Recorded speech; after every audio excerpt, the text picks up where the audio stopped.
Bruh, sup. Okay, I have to.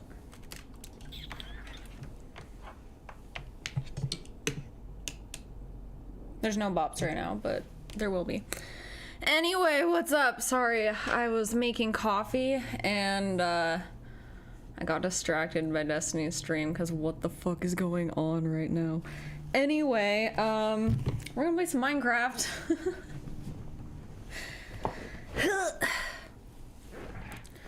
I'm wearing a hat because my hair is a fucking mess. How's it going? How's everybody?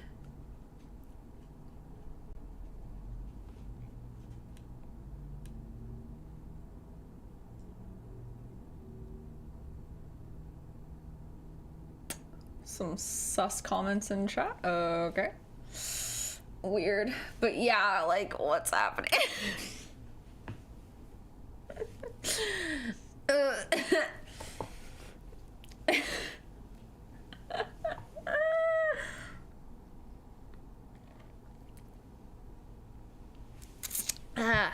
Anyway, I have coffee now. Yay.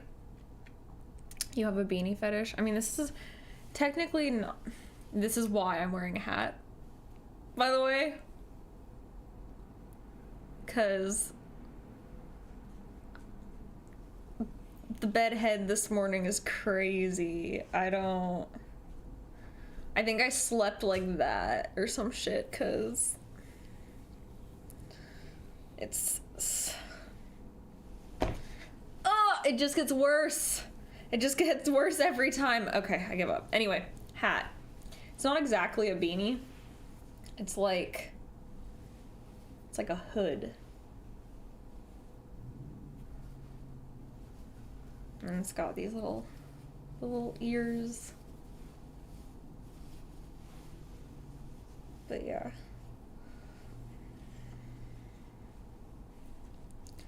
Wearing this cause, oh my god. What the hell?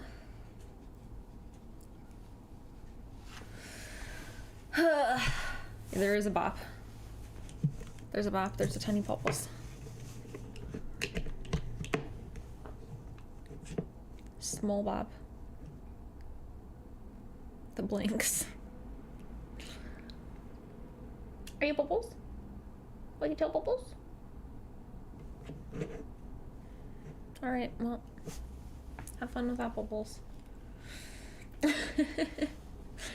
Yeah, I know, I was up late. And then I woke up at like fucking 9, so I didn't even sleep in.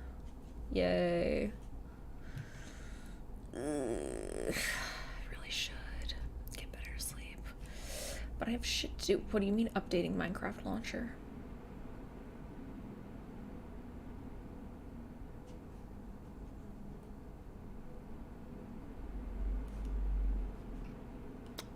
Suspicious. I think we're good though. But that's sus.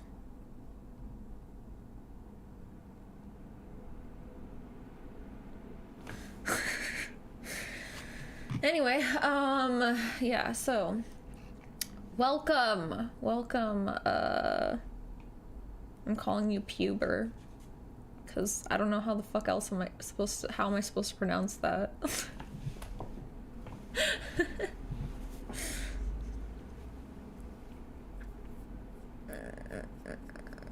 fuck, my nose is so fucking itchy.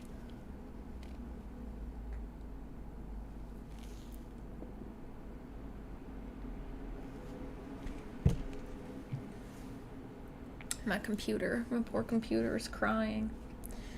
It's crying. Alright, I think we're chilling though.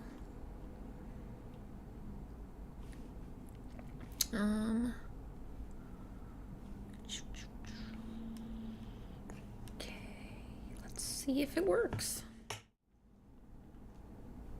Motherfucker, why? Oh, right, it's because I need to open the game. And then it'll show up, right?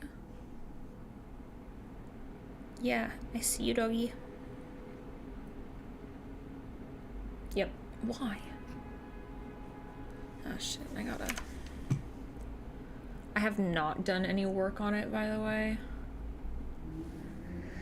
So we're exactly where we left off last time.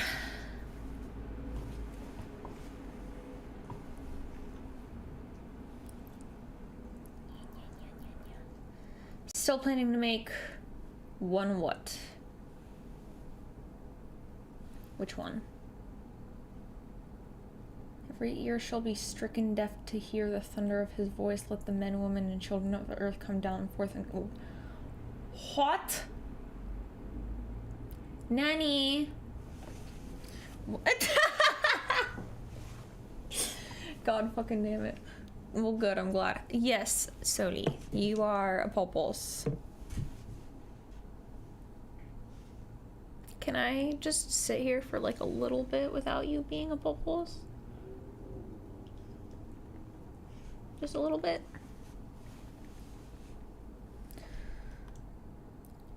The amethyst cave.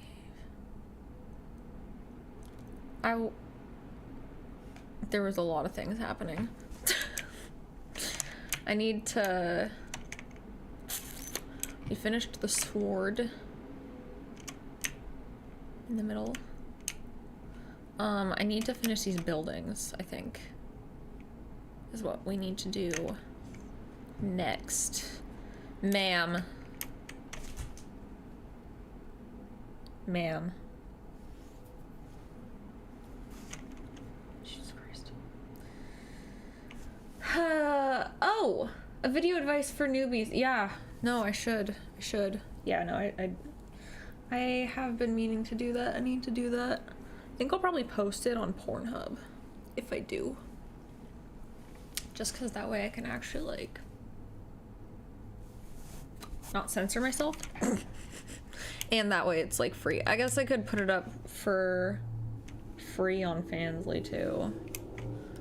Just not have it behind any walls or anything. Just have it on my profile. I guess that's also an option. Yeah, we got buildings. They're kind of small, actually, so it's gonna be kind of interesting to work on. Let's do buildings back here. Because I feel like getting more buildings up is a good idea. I want this street to feel more like alive. This is empty as shit. Like, look at that. This is not an inhabited island. Clearly.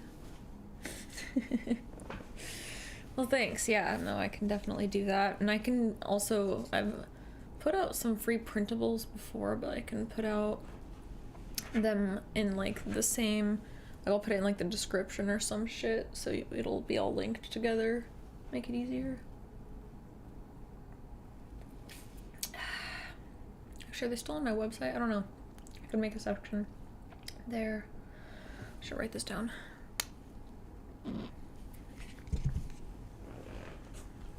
Into the book.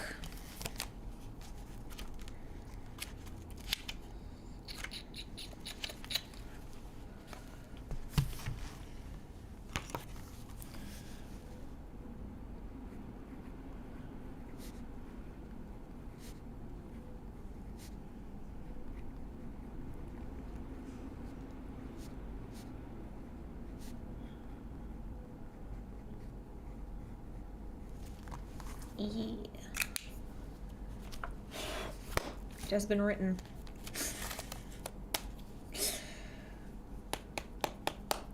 Thank you, Yosef. Thanks for subbing for Bubbles. She appreciates it.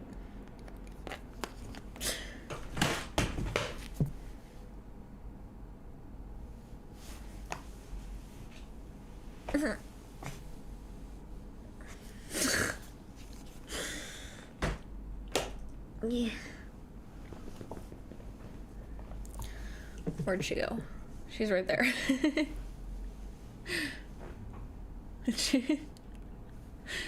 She's just fucking staring.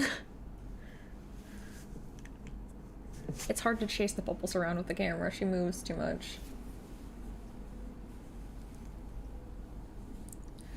Okay.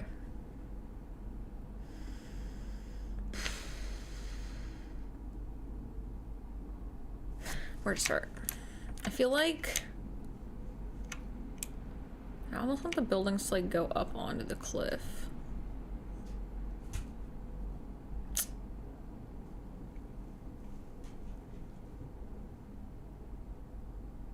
Man.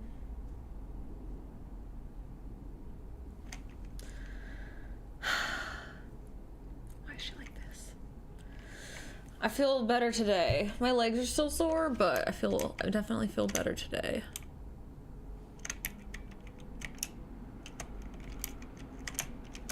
I don't know why my legs are so fucking sore though. That's actually the thing that's the most sore now. It's not even my fucking ass. It's literally my legs. Like, I feel like I did leg day. And that's kind of fucked. And I'm... Why? Am I weak? What's wrong?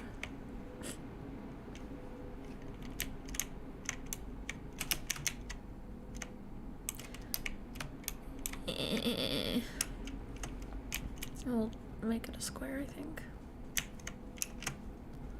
Just gotta get a starting one.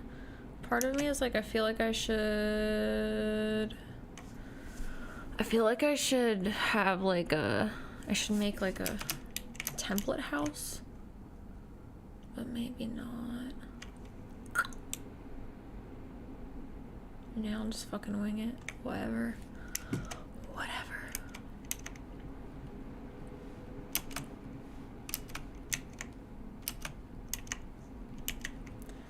There's a bubbles. She is a bubbles.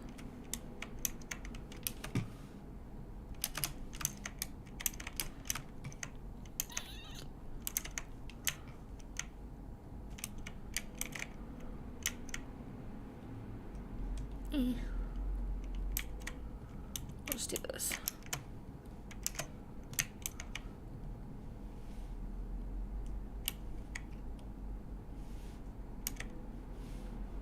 Okay, I was like, wait, hold on.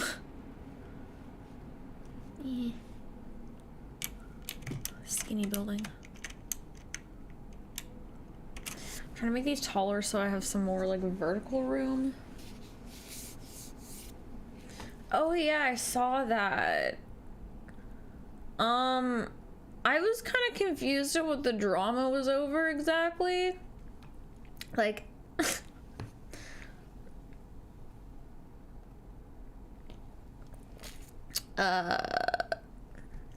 yeah.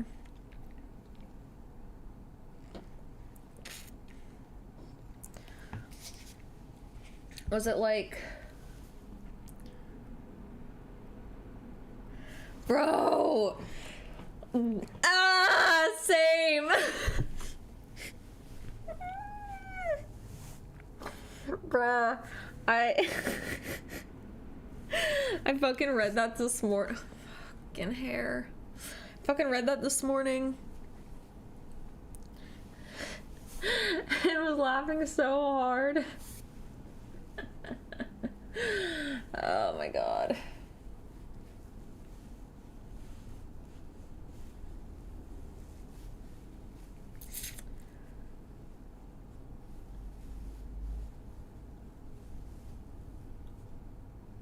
What about the mushroom clouds?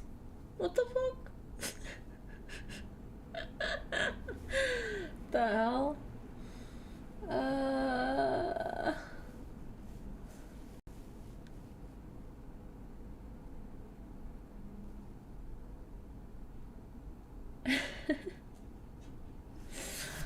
Yeah, no, ma'am.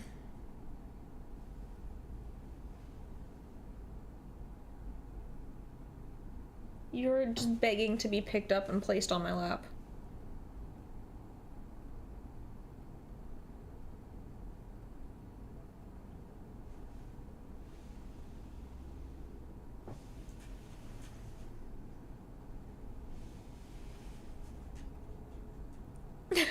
The way she backs up.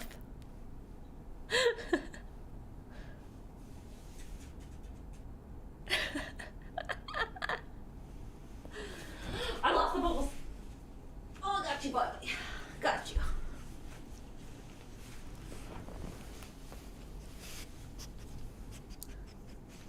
Bubbles ASMR.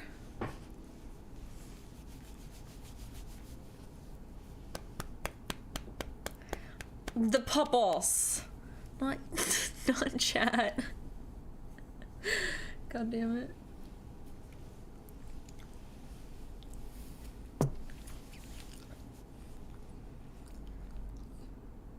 Puppy attention.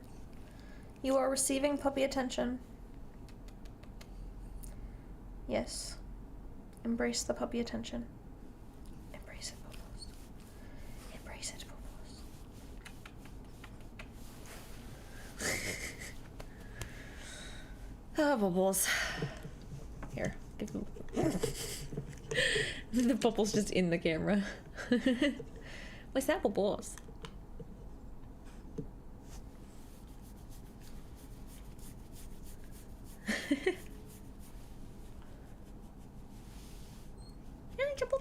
Yawning Bubbles.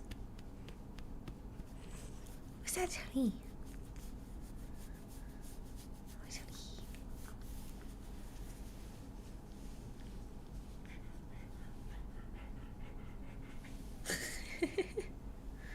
Are you Bubbles? She's getting a haircut tomorrow, thankfully. She is very scruffy. Aren't you? Scruffy baby. Scruffy baby. Chat likes you, Popos. Chat likes you, Popos. Where's your brother? Huh? Where's Meepus? There's Meepus. Hey, I have to give it to you. Chill. No, your brother gets it first. Hold on. Hold. So.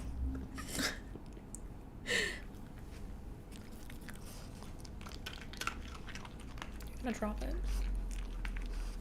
Good boy. Thank you, Bubbles.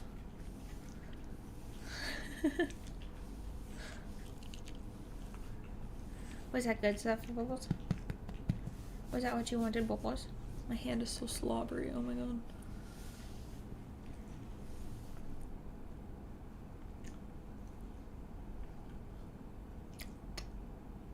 Do you want down? You gonna hang out? You seem like you're enjoying it. Are we friends? Are we actually friends? Do you actually want to hang out? Do you actually want... Okay, no, she wants down. Bubba, you want up? Yeah, that's Bubba. That's right, buddy. Got the buddy. Little man. Little fluffy man. Little fluffy ears. Hey, buddy. You hanging out?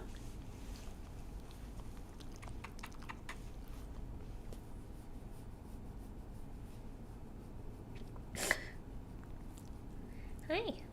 Are you a good dog?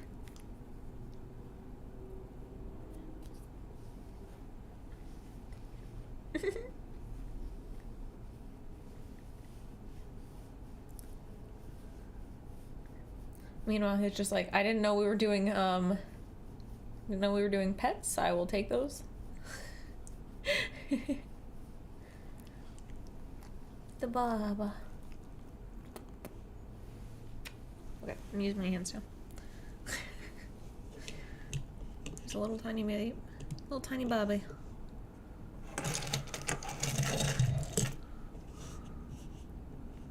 Little floppus.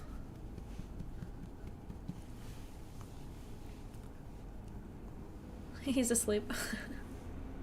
Immediately asleep. Here, buddy, you want a pillow?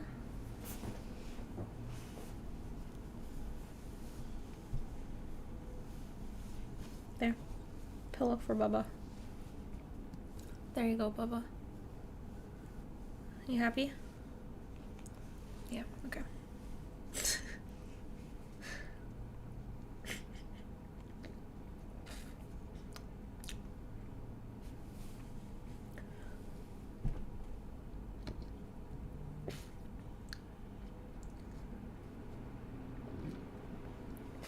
Thankfully, he's not that cat-like. He stays away from the keyboard.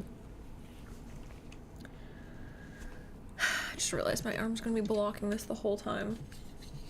Let's see. I'll move the buddy cam right here. The buddy.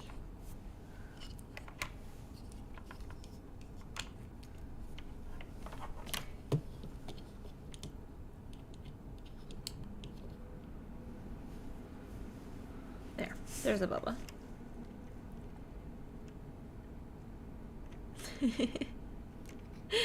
His face is so long. Cute Bubby.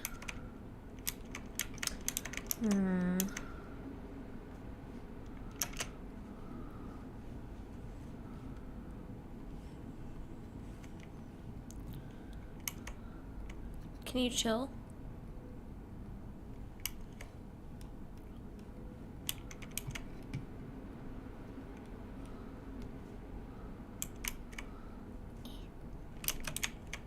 Actually.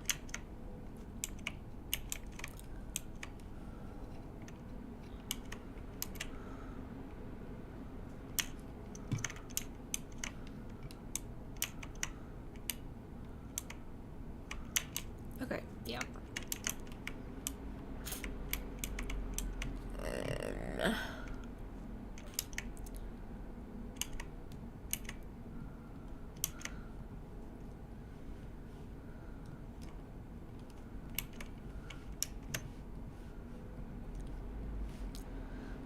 I hate mapping out buildings. I never know where to put them. But it always is so much better once I've done it, because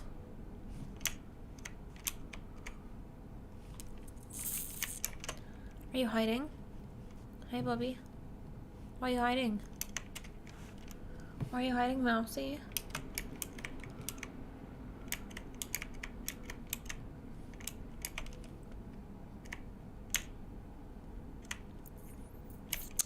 Alright, that's good. Bigger versions of that.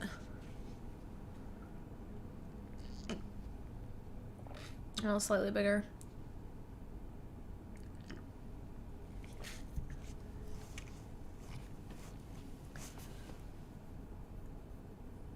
Yeah, he always just falls asleep.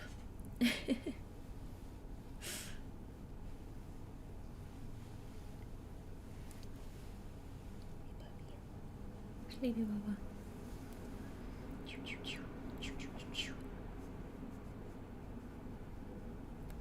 Hello. Do you have a fluffy ear, Bubby? It's very soft. Soft buddy ear. Soft buddy ear. I was just petting your brother. You're fine. Let's see.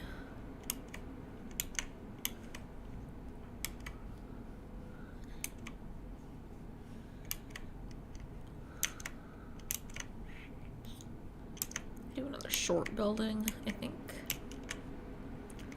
Well, short-ish. Shorter. Kinda. Over this, yeah.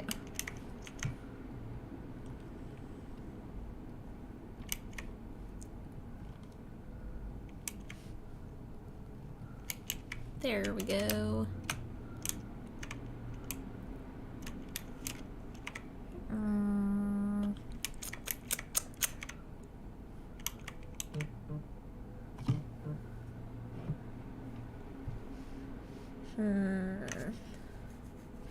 Do I answer my DMs on Insta? No. I answer messages on Tumblr sometimes. They're in the ask box. Otherwise, I respond to tweets or comments. But yeah.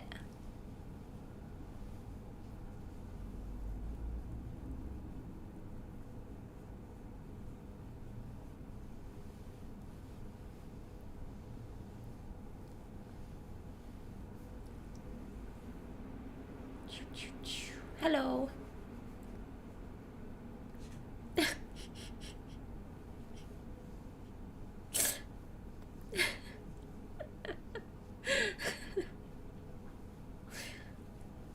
I have way too many messages on my Instagram, plus they're like weird.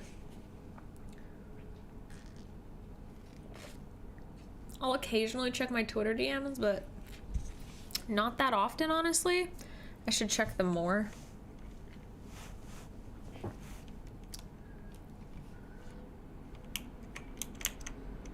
buddy.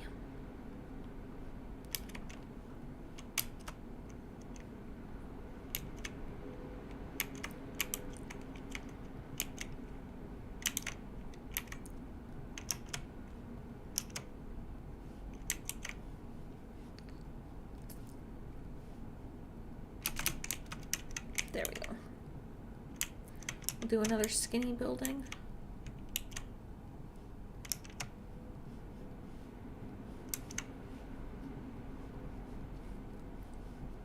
Thought I saw something flying in the sky, but it was just my building.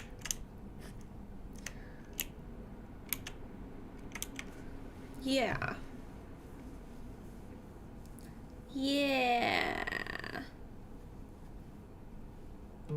The messages were weird. Yeah. I'm getting texts.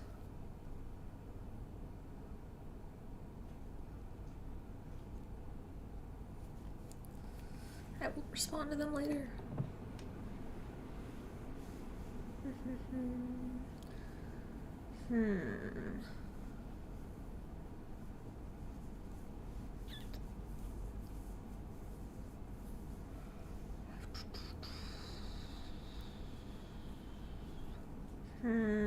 Let's see. Oh. Should probably put a string on top of those.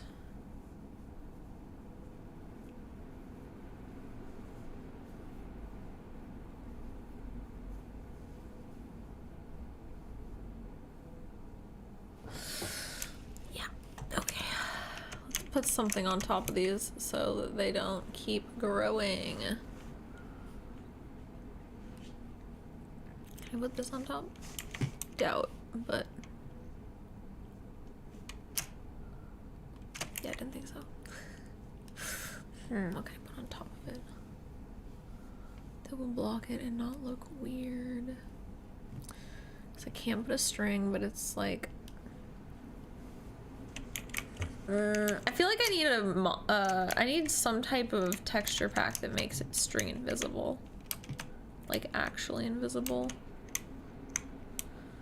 Because, like, for the most part you can't see it, but, like, you can still see it. And I hate it.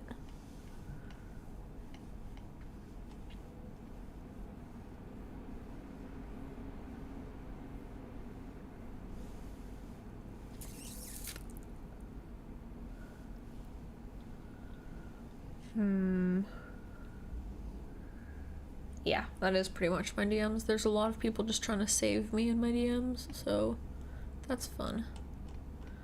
What can I put on top? Candle? No. I want to put a candle on top. Grr. What blocks can I use? I already looked there. Damn. Pressure plate? Can I put a button on it? No. No. Arrgh.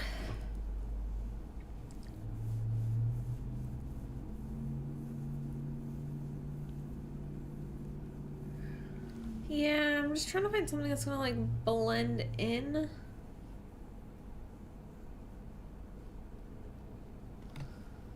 You have something in your fur, Bobby. Are you trying to hide it from me? Okay.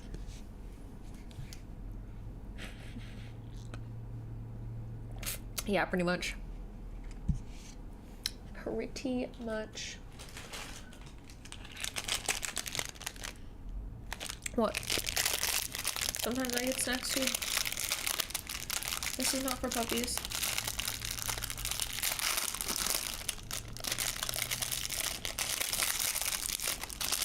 No, it's not for puppies.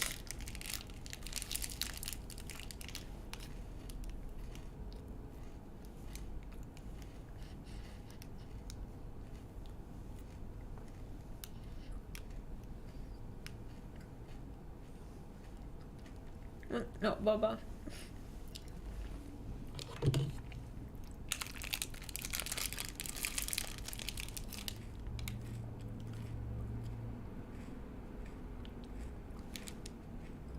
Hello.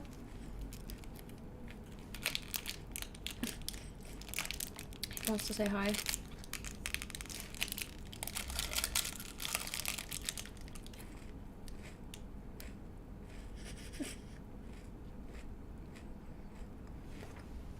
Ow. Just bit my tongue. God damn it.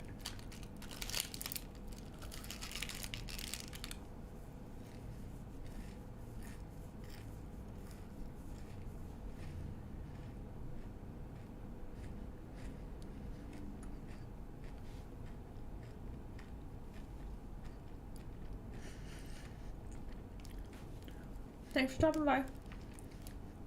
Thank you, thank you.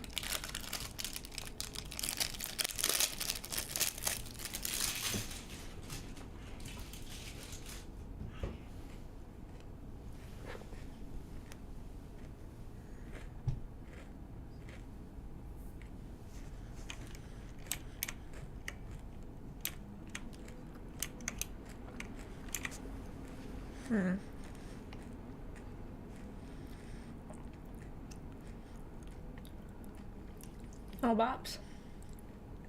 Another snack? Do you need a snacky? Oh, Mama. The way he flew off of me.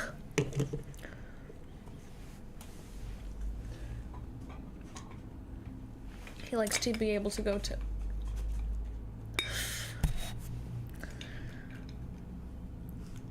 Go run away with it, Bubby. Good job.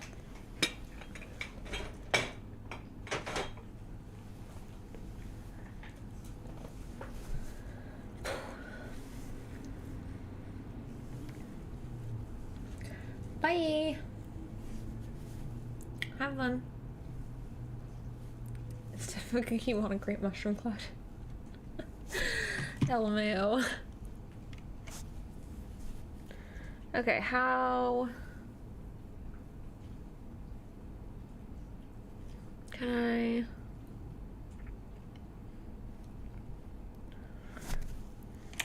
does this go on top? It does.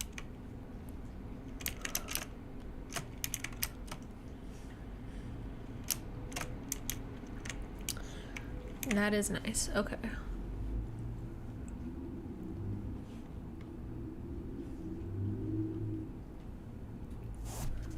This one maybe? Yeah.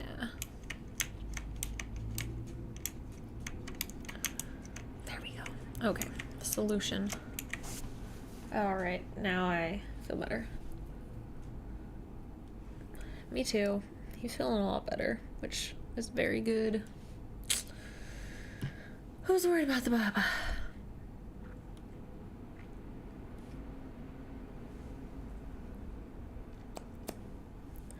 You don't need to cry, it's not time yet. You have like a fucking hour, Bubbles.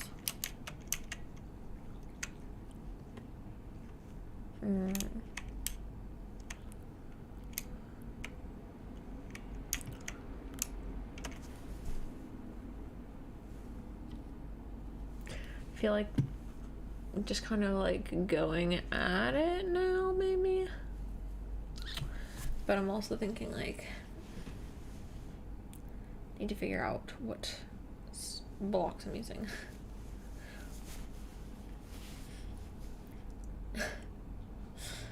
I have a few mods on, but I'm using Optifine for the shader.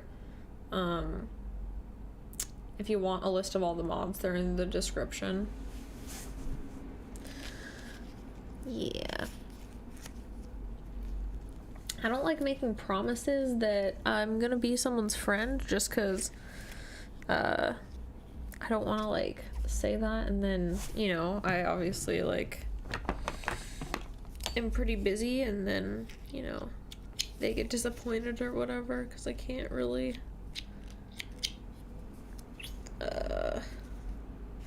give that many people that attention.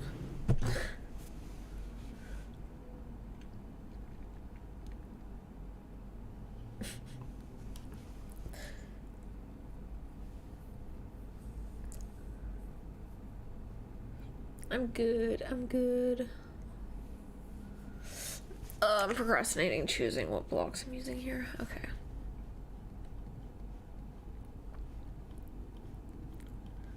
I feel like I need some contrast to everything around it.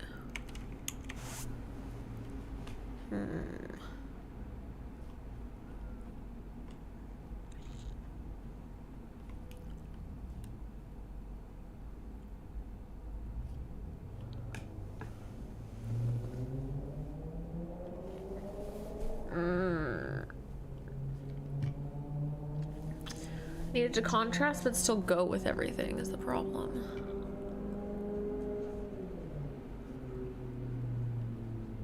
I think maybe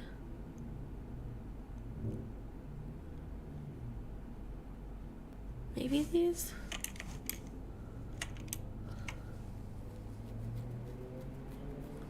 It's gonna stand out enough.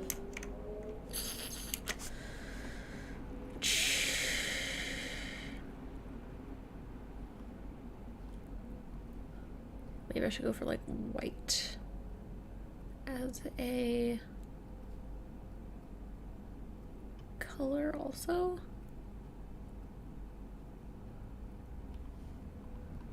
Maybe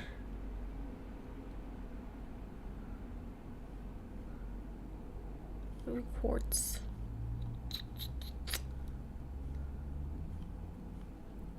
Okay, let's try that.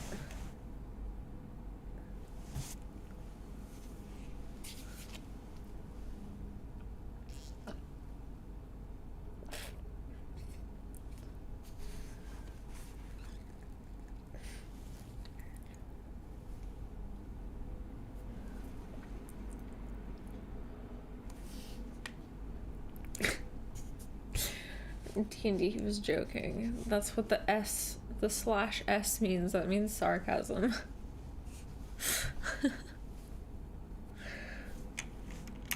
Bro, I'm so fucking tired. Ugh, I should not have stayed up so late. That was a mistake. Right, let me start with this. This will be our first building. Start easy with down there. See how it goes.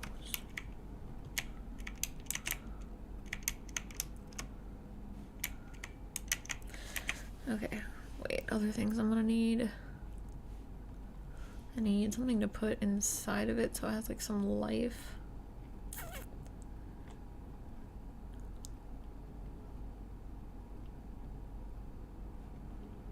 Yeah, let's do that.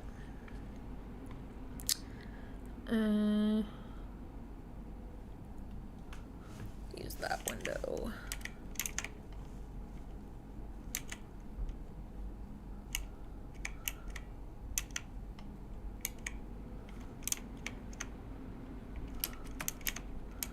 There we go. Yeah, no, one of the houses actually has something in it. I think we'll do stuff like that and then we'll decorate the outsides. Yeah.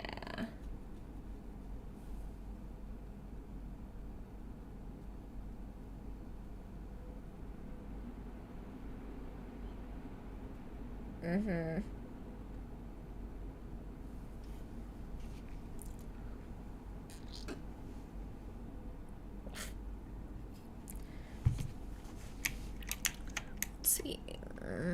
Let's do...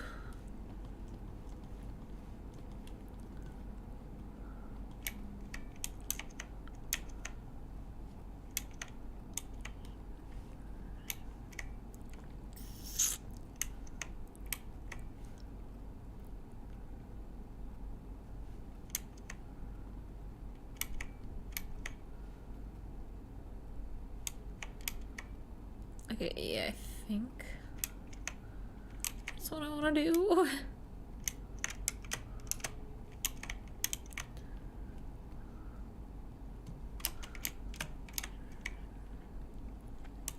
Yeah, I might switch the window out. Hold on. I feel like I need a second window so it's slightly different.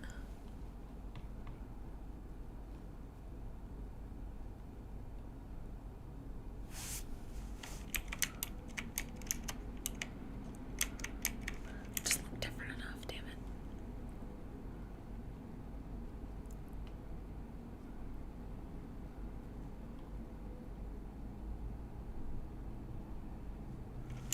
That maybe? Yeah, that looks weird.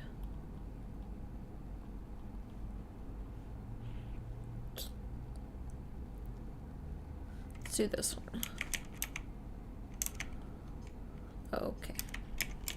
Yeah, it looks better. There we go. Nice.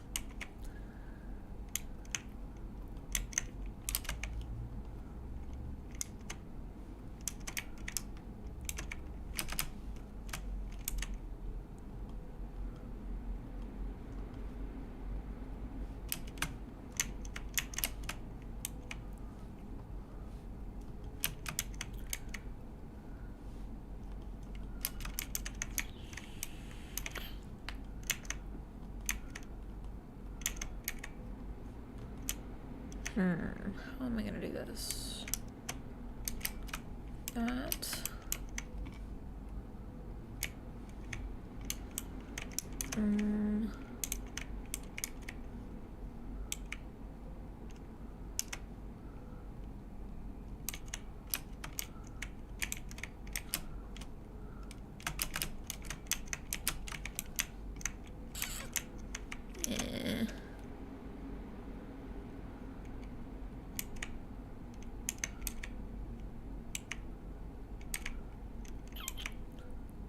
There we go.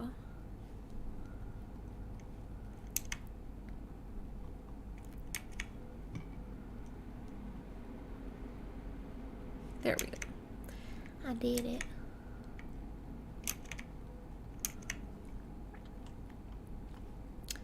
And then I think down here I'll have like a second row of like windows.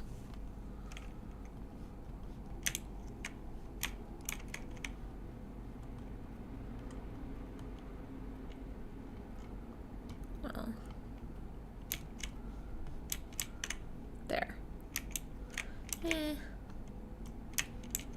There.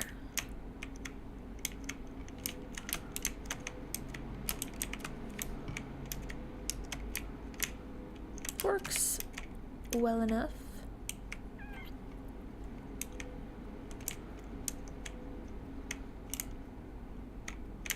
I'll take it.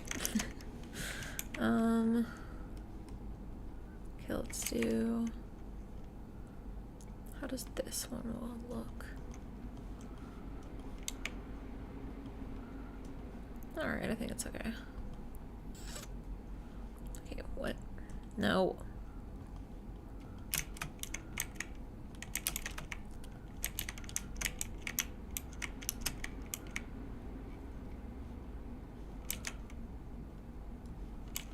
There. Okay. I feel like this is actually coming together. I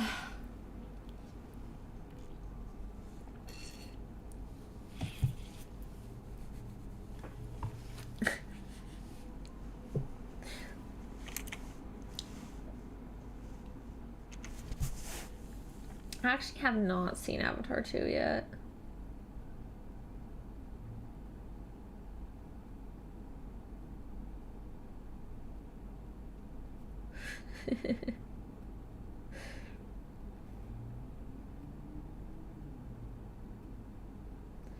lmao.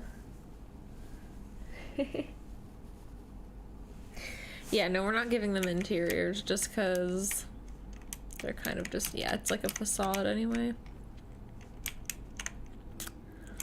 Okay, let's do...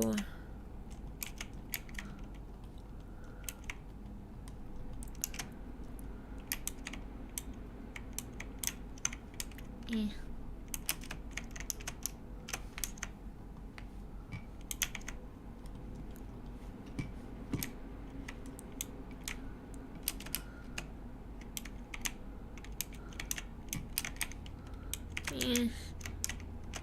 There, okay. I escaped.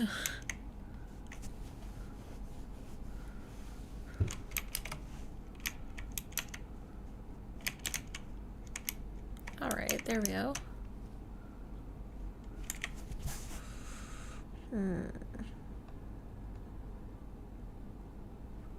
Where's the sea lantern?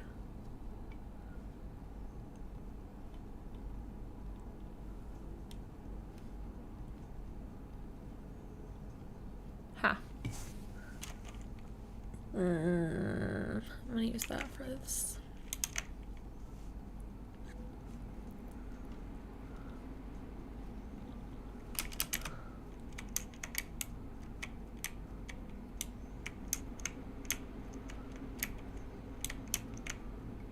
And I guess we use this for this one.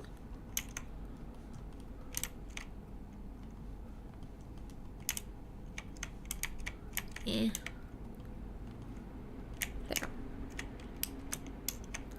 Not adding windows to that one, obviously. I feel like I should do this.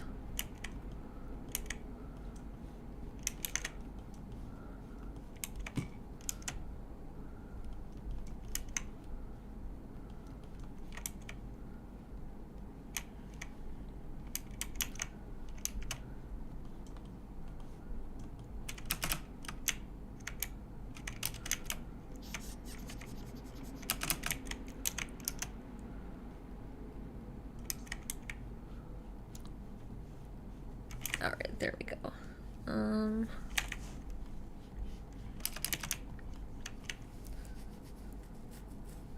Nice. We're making progress. No. F. That's rough. I've definitely had that happen.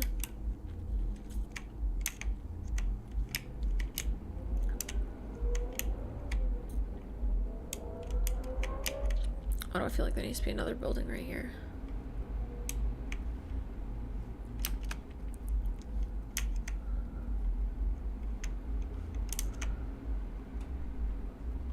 I'm just gonna remove that.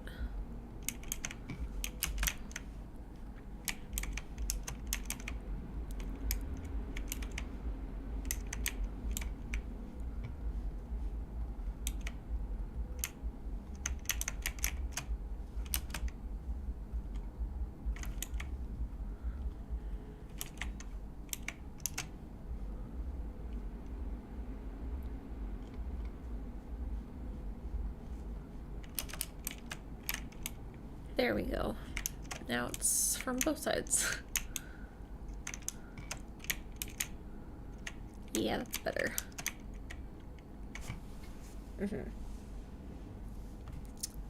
Yeah, we're chilling. Let's scoot back and look at it.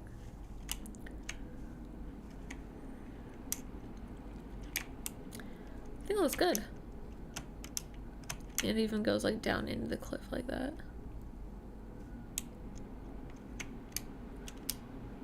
We still need to finish the docking station, but like, I really like it. Looks like something out of Adventure Time. Nice. Let's see.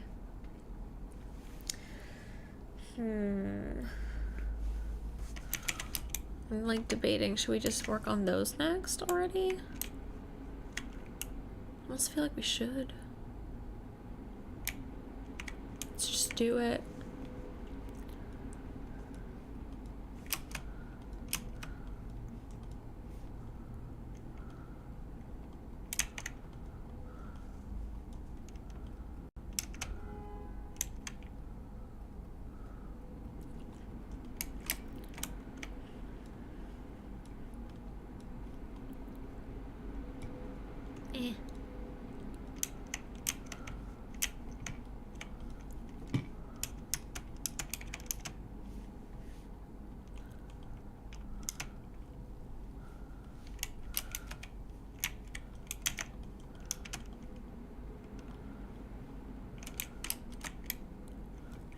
There we go. Let's see. Yeah. Do that.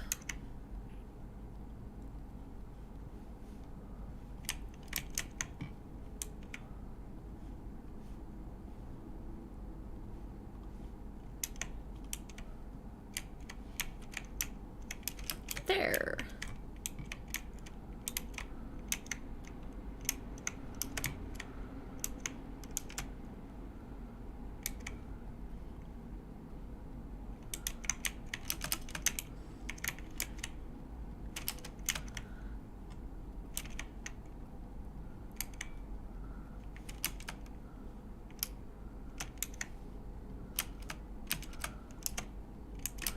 There we go.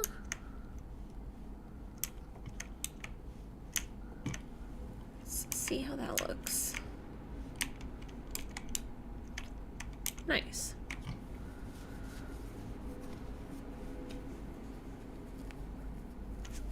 Yeah, I wish we could play fucking music. I wish. Ow. Yes, I am on YouTube. Thank you.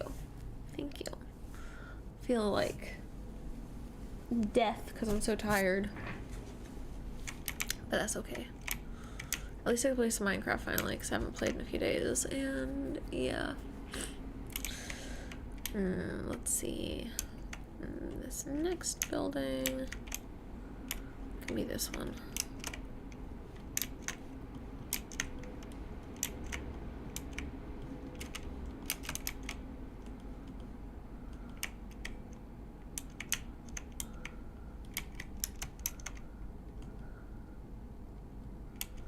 There we go.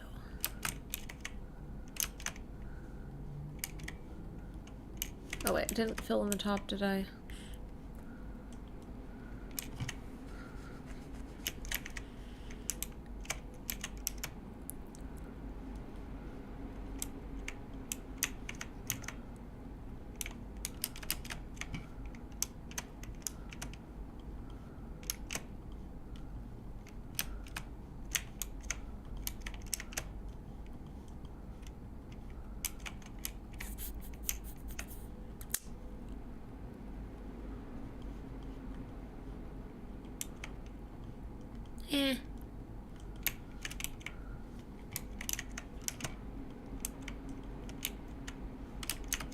There we go.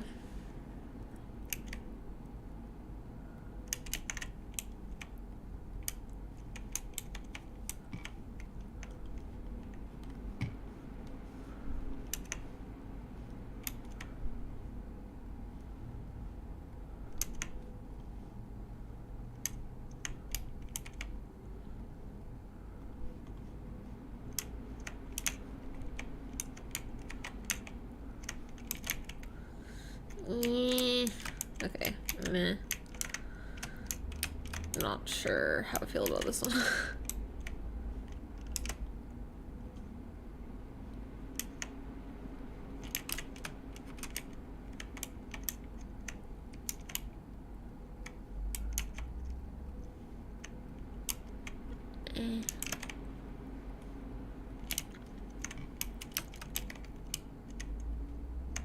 Yeah, okay, it's fine. I think it'll be better when I decorate it.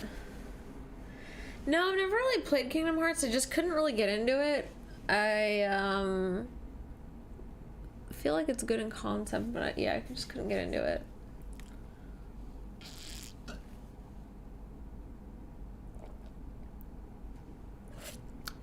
Oh my god, I just realized why I'm so tired. I'm an idiot. Okay, so I was out of my fucking meds last night. I usually take my meds at night because they like make me drowsy-ish. But I was out of them last night because I fucking forgot to refill them. So I went and got the refill first thing today and immediately took one because I was like, I'm behind, so I should take one now. so I'm not behind, and don't go through any withdrawals or anything because it's a bitch. But they make me tired, sort of, and so yeah, I just took them like right before stream, so obviously that's the reason why I'm drowsy, because I literally took drugs that would cause that. This is why I only take this shit at night. Okay, that makes way more sense. I'm like, damn, I'm like not usually this tired. I wasn't this tired earlier. Oh my god.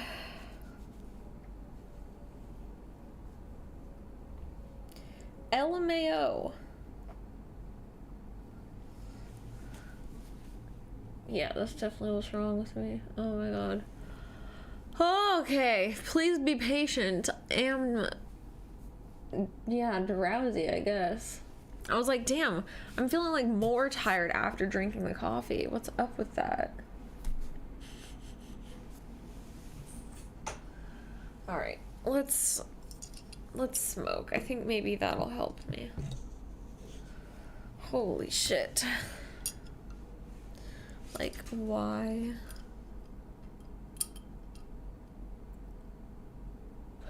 See, if it was literally any of my other meds, I also would have skipped it. But because this one specifically, like, I go through withdrawals like first day I'm off of it.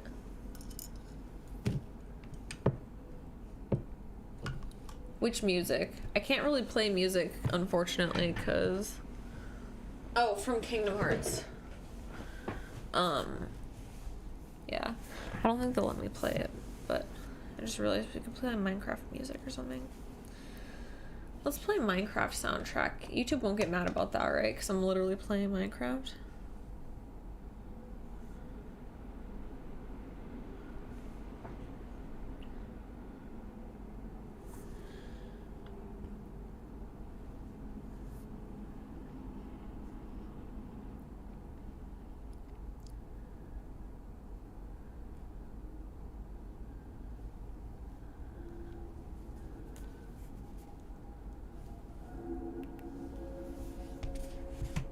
Yeah.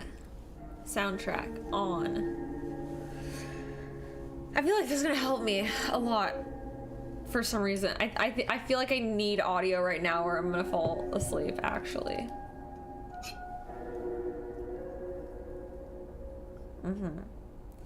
I don't think it's gonna get copyrighted because I'm literally playing Minecraft. They don't know. It could be coming from the game.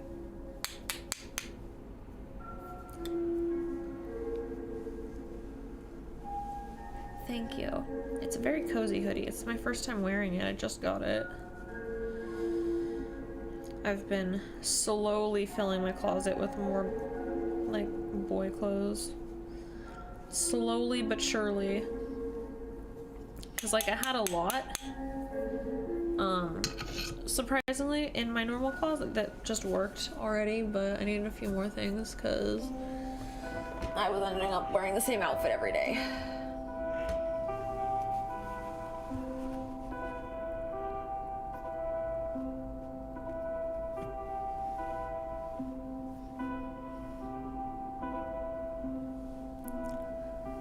Yeah, hopefully they won't.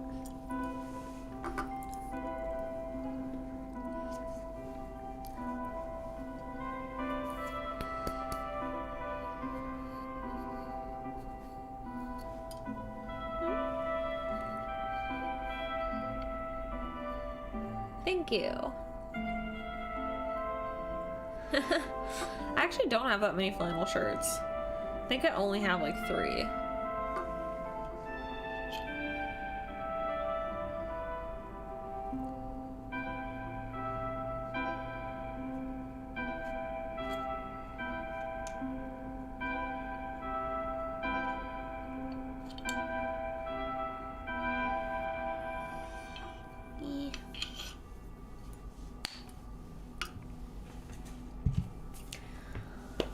So it's not time yet. Yeah, flannels are super cozy.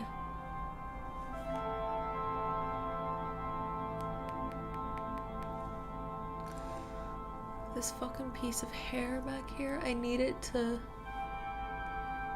chill.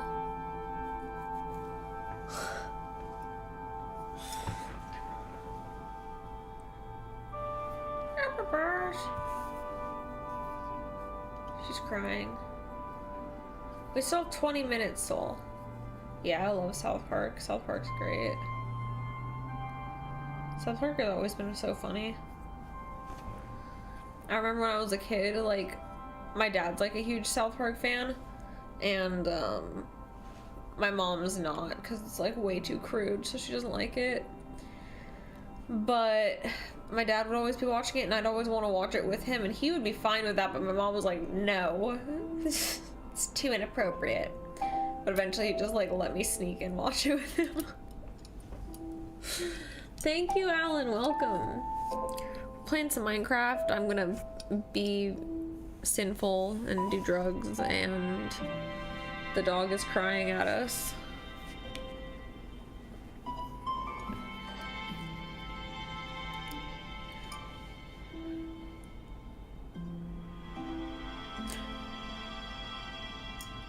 Yep.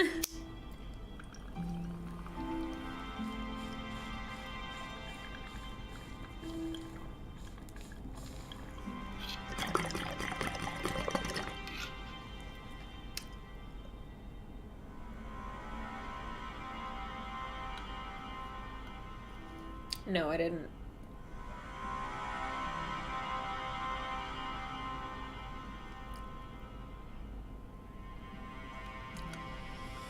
I mean, I guess. I feel like South Park is pretty on the nose with their shit. That or I'm just very good at picking up sarcasm, so it's like not even something I have to think about.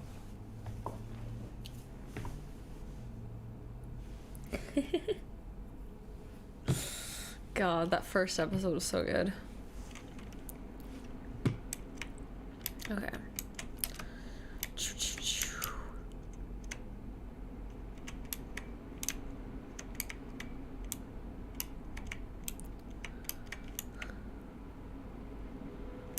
We're doing you next.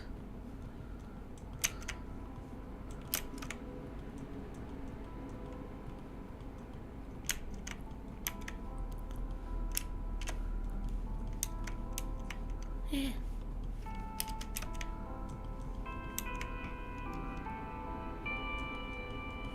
There we go.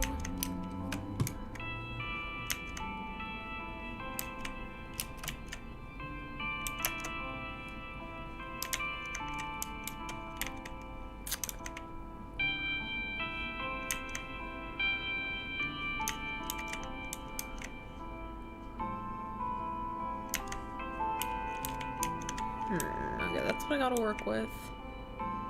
Let's do that.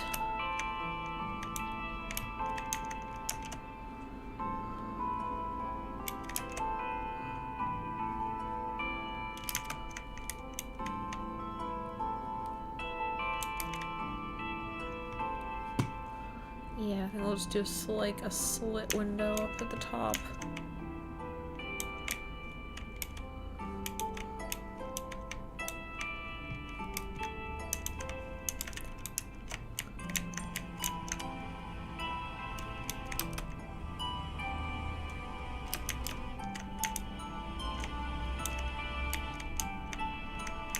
Yeah.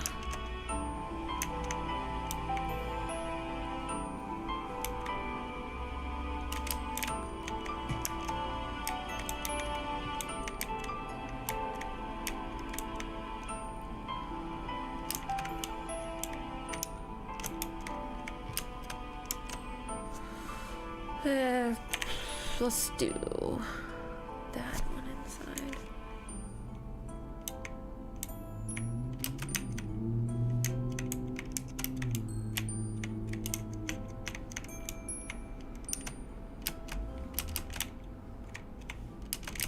Eh.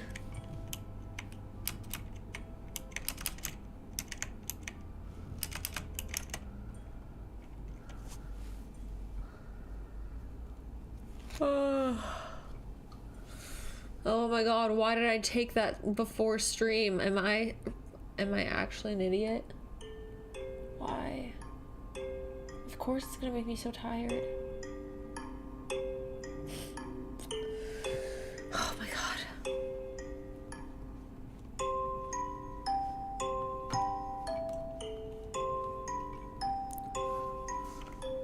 Oops.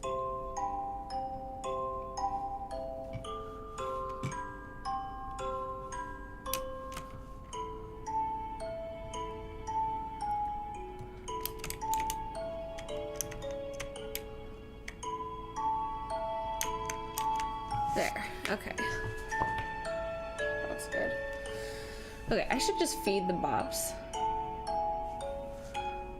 So let me switch to the break screen and feed the bops really quick. I will be right back.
I'm so tired.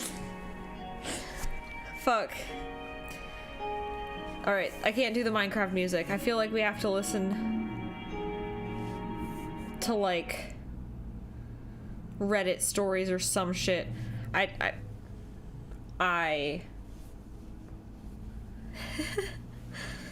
cannot. I cannot stay awake. Oh my god. Oh. Fuck. Like, I actually can't.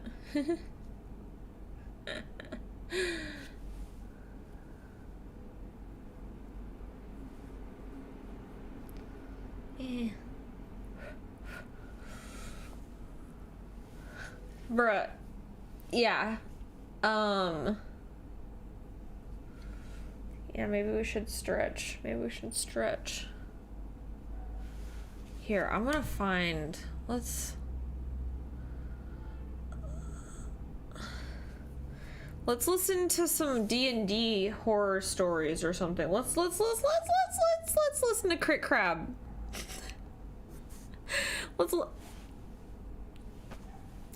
Let's do that. Let's do that.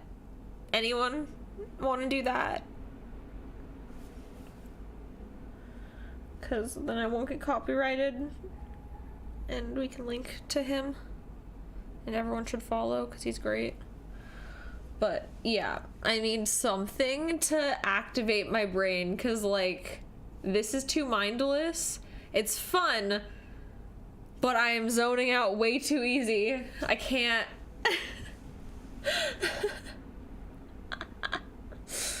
Holy shit. Okay. Fucking hell. Yeah. All right, let's do that. Let's do that.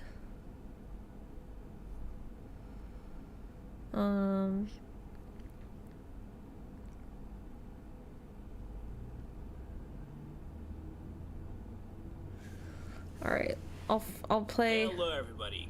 This is an old one. I'll link it in my chat, and then we'll watch it.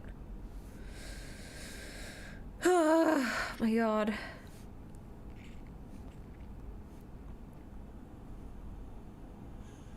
Alright. No, don't. No. Shush. Alright, I'm putting it in chat.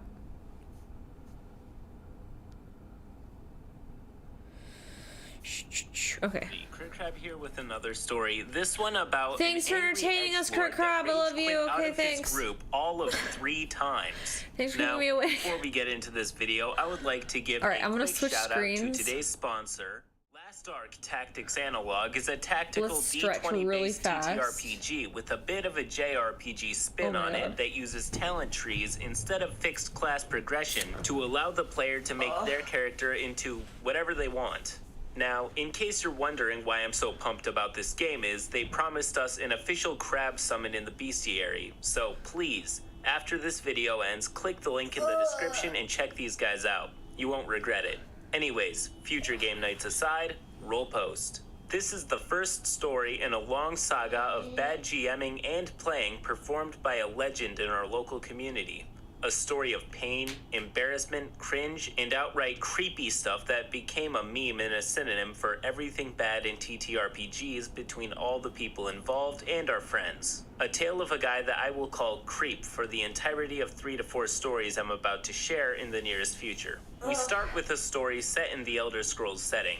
One of my most beloved fantasy worlds in which I have always wanted to roleplay. So when I got an invitation from GM, it was a no-brainer. All of the players seemed highly involved and experienced, and considering the fact that I was desperate for an RP-heavy game with people that knew what they were doing, this one was perfect in every way possible. The events of the campaign were supposed to take place in Morrowind sometime before the story of a game of the same name. I already knew the game master, a good fellow of mine. At the time, we were playing together in another setting, DM'd by Creep, which is a tale for another day. I will just say that it wasn't that bad at times in question. I think the weed helped a little bit become a horror story material on its own much later. A few different we played online in Discord and Roll20 using a homebrew The Elder Scrolls add-on for D&D 5e.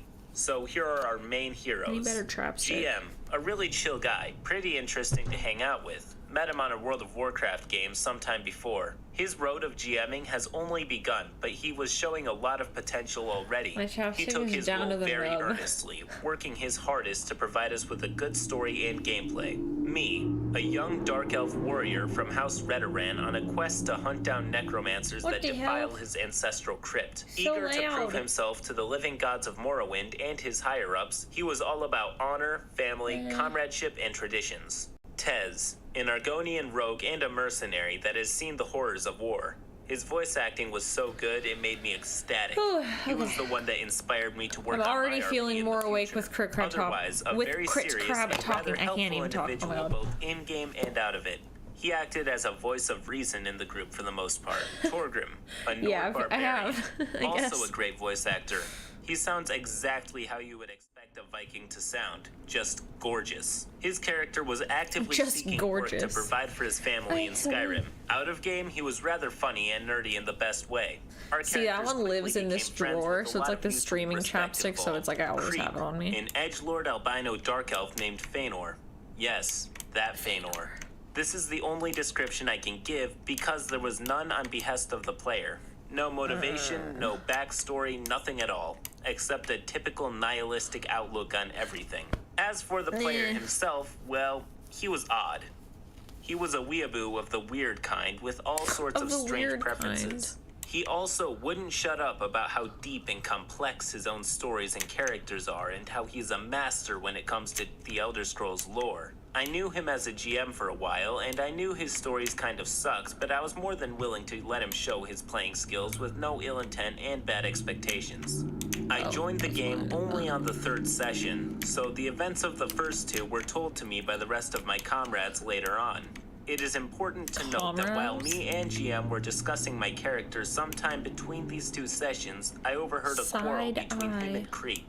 GM was dissatisfied that Creep didn't have any backstory at all and asked him very kindly to write at least something, to which Creep grudgingly replied with, "What's the point of a written backstory, duh?" He then proceeded with 2 sentences of random generic information that his character was an outcast and a hired assassin with an oh-so-dark and tragic past, and that was it. This was the first and the last time I have ever heard anything useful RP-wise about his character.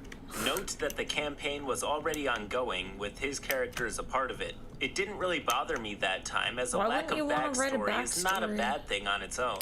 Some good players can invent their own unique and interesting personalities during the game, while already existent information only slows their imagination down. Okay, I guess that's a valid reason for not doing a backstory. So I decided to give Creep a chance and a benefit of the doubt. Fair. God, I was wrong.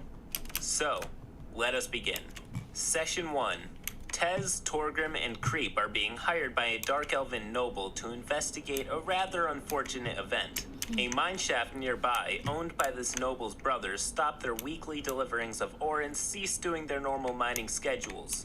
Workers were all stationed outside the mine, with mercenary guards not allowing anyone inside with no explanation whatsoever. Said brother refused to comment on this matter, and our employer is pretty worried. He tells the party that he will pay a good bounty if we do a little inquiry. He also tells us that it's an unofficial task, so we are expected to not break any laws while performing our duty. That means no stealing, or at least not being caught while doing so, no killing, and no illegal activities. I guess you all know where this is going, right? After taking the mission, party gets to know each other on their way to the mine. Argonian and Nord immediately begin sharing their experience and overall being friendly to each other as they are now colleagues. But when both of them try to make contact with edgy Dark Elf, he always replies with the same phrase. Yo, what happened in he looks at you with his emotionless, doll-like eyes and does not say anything. Yeah, stereotypical edgelord stuff. So after a couple of failed attempts to speak, both of them give up, hoping that he's going to open up a bit later. When they finally reach the mine, they see a miners' camp outside and a lot of guards doing their usual activities. I feel like I should After stretch asking more. around a Hold bit, on. they find I out feel like I that didn't stretch nobody's enough. Let's ready do to an share actual yet, stretch. And security stationed in front of the entrance refuses to let them in because there was some kind of Real accident stretch. involving a collapse full and a stretch. rockfall. They're clearly lying and you can tell. Okay. So the party gets together to work on a plan. Tez, don't worry. We will work this out. I think we should talk to the miners, maybe offer them some gold to give us some actually useful information, if not about what happened, then at least how we can get inside without provoking the guards. What do you think? Torgrim, a good idea indeed. I can also make a scene to draw attention so you will be able to sneak inside to do a quick reconnaissance. Should be easy enough. Feanor, any good ideas? Creep. Feanor looks at you with his doll-like eyes and does not answer. Tez. Okay, let's hope that if you don't have a plan to share, you can at least follow one. So I'm going to talk to the miners about Creep. GM, I walk up to one of the guards stationed in front of the entrance. What? GM. Okay, he repeats himself that they won't allow you in because they have orders to Creep. I draw my dagger and stab him in the liver. Rolls to attack. GM. Okay, you do that. You just want to injure him or Creep? I kill him. Tez. What? But our employer, Creep. I try to slit the next guy's throat. So Creep's character starts to murder everyone, miner and guard alike, Why am I so carving tired? his Oh way my to God. the mine despite the protests of his party and GM reminding him that he has just failed their main task of not breaking the law. So much for an unofficial mission. Tez and Torgrim are forced to join the fight as remaining guards think that they are Creep's accomplices and attack them in turn. After murdering half of the camp, but leaving a lot of witnesses, as Creep doesn't care if anyone knows of his atrocities, they descend into the ruins. That's where the first session ends. Session 2. Tez and Torgrim confront Creep about what has just happened. They tell him that they are not going to help him next time, condemning his methods and calling him out on failing their task. They're all outlaws now because of his masterful performance. To which Creep replies with, he looks at you with his doll-like eyes and does not seem to care. Then his character runs off into the dark tunnels of the mine shaft without giving any kind of explanation both in character and out of it. When confronted by the players, he just says that they don't get his ingenious concept at all and that was their problem. Tez and Torgrim rush forward to catch up with a newborn murder hobo to prevent him from doing anything else stupid, burying them ever deeper in problems. I just need to read the chat mine for a happens bit to be overrun by strange react to creatures this made from story. ebonite, My hair, oh my resembling God. statues that came Maybe to I'll life for straighten my some hair. unknown reason. After a proper fix my planned hair. combat encounter, they fight need to their do way something into like the miners' barracks deep inside more the mentally tunnels. active, I Unfortunately, think. Creep's character 'Cause doesn't die despite fighting alone. He Minecraft is ignores making me almost zone all out the so creatures, hard, leaving them to and his comrades to fend off. When he breaks in the maybe it's because barracks, it's like he my comes go-to face to zone face out with a game. guard, Maybe that's why, and surprised it's to just see like a the stranger down crossover. here. And then Creep's too much. character decides to talk to him about what is going on in this. Yeah, this is Just a joking. D&D He tries horror to murder him, story. too, without asking a word. But Guard manages to escape to the armory, Funny. closing the door shut. When the rest of the party try to get inside too, they find this psycho trying to break through the door with a pickaxe to kill whoever is there. Torgrim gets enough of this. He asks GM if he could not creep out with the handle of his great axe without hurting him too much. Oh he my only gosh. wants to stop him from his murderous rampage and see if he could talk to him one more time afterwards. I don't know. Unfortunately, he misses. Immediately after this failed attempt to stun Creep's character, the latter Holy turns around shit. and attacks Barbarian with full force, aiming to kill him too. He manages to get a good attack throw, activating some kind of class ability, damaging Nord Yeah, even but I don't harder, really feel like after which washing an it right already now. wounded Plus I PC washed it, drops like, on the floor with 2 Creep's days ago, dagger so I stuck don't really in his need to stomach. wash it yet. Still living, but unable to fight anymore. This is the end of the second session. Third session, the last one for Creep. I joined the game during this one. My character enters Dyson? Daedric ruins from the No. other side after overhearing a rumor that there is an active It's necromancer Kristen in the S. vicinity. It doesn't take a genius to figure out where he will hang out to perform his Dyson. disgusting studies. As Does things Dyson turn make out, miners straighteners? accidentally broke into that ancient ruins only to face their current inhabitants. It is important to say that just No, before I don't really the like session, using I caught products GM that feels kindly asking weird. Creep to work things out with Torgrim. Nobody wanted a PC murdered, except for Creep, because, as he said, Nord was asking for it. He finally agreed not to kill him, but only if his character pleaded for mercy with the most humble approach. Can't see, but she's it being was a fine by menace. Torgrim. I guess he didn't want to hurt the party that was already falling apart. GM had other plans, luckily. I didn't want to see Nord begging this freak for forgiveness. When game finally starts, Creep describes how he is readying himself to finish Torgrim while Tez never is doing too that far to again. help. I'm never But taking meds suddenly, before the door stream that is ever currently again. behind him opens abruptly. This reminds me of the time when I fully decked in armor steps forward did from the armory, way putting too his much boot edibles Creep's on neck. stream Tez then and proceeds fell to heal his asleep, wounded comrade with a potion. basically. Guard, looking at Creep. Who the hell are you and what are you doing down here? Creep, once again, stays completely silent. Guard, if you try to do anything funny again, I swear I'm going to kill you right here, right now. Immediately, Creep tries to pick up his sword in honor to hit Guard's leg with it, but fails miserably this time. Guard kicks his sword far away and says, "Are you also thought about deaf? doing that when I fed the said dogs, if you actually." try anything stupid, I will end your life." To make a point, he shows a cutting gesture across his neck. Creep, like an idiot he is, says he casts a fear spell or some such nonsense from his ability list. I still don't remember what class he played. And, hilariously enough, it only works on Nord, that is already unable to do anything. Guard shrugs his shoulder. Or at least he'll go get some cold water to drink. Maybe that'll help. With his heavy soldier's boot. The latter says his first and last phrase in 3 sessions. Creep. I wonder how your entrails look like. The air Guard knocks him out right after this. About that. Too bad he That's didn't like kill him that time. Though. Would have saved us a lot of time and nerves. It is an online game, but you can tell that Creep is reeking of rage at this point.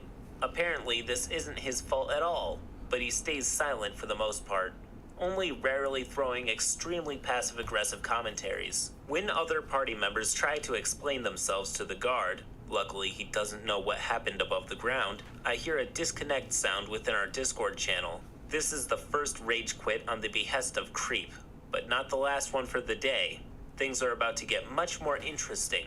Ready yourselves. So Tez and Torgrim manage to calm the guard down, justly blaming Creep for everything that happened. They tie him up as hard as they possibly can and leave him lying on a couch. GM is happy that after almost 3 sessions of murdering, party can finally see and have an RP conversation between PCs and NPCs. Guard tells them that, indeed, there was a rockfall, but the consequences are much worse than just a minor accident. They broke in the ancient ruins, overrun by those ebonite statues. He has his orders to stay put and wait for further instructions, but it is well above his pay grade, so he is planning to go AWOL, after taking some useful martial equipment with him.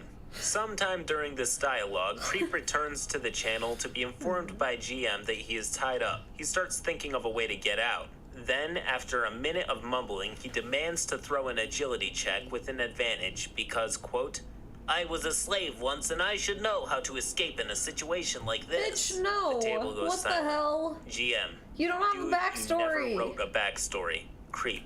Exactly. I told you a backstory, Fuck off. remember? So I should throw this check with an advantage. No. GM. No. I will not allow that. You can make a regular check, though. Creep is getting annoyed again. Creep.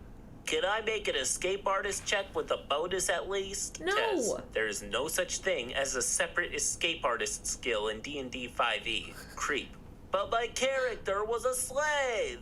Tez just starts to make fun of him at this point because it's not possible to take his character seriously anymore. Tez, shouldn't you make an edgy doll-like eyes skill check? With your doll-like eyes. Creates an escape artist skill in his character sheet for some godforsaken reason and insists on making a check with it. GM, dude, no. Make an acrobatics check or an agility check, whatever suits I think you. I finally. If you do want I think I got it good enough. You should have asked me between the sessions. Creep, furious as all hell, makes an agility check without a well-deserved advantage for the non-existent backstory. But he is making it up on the spot. Yeah. Karma is a thing, apparently.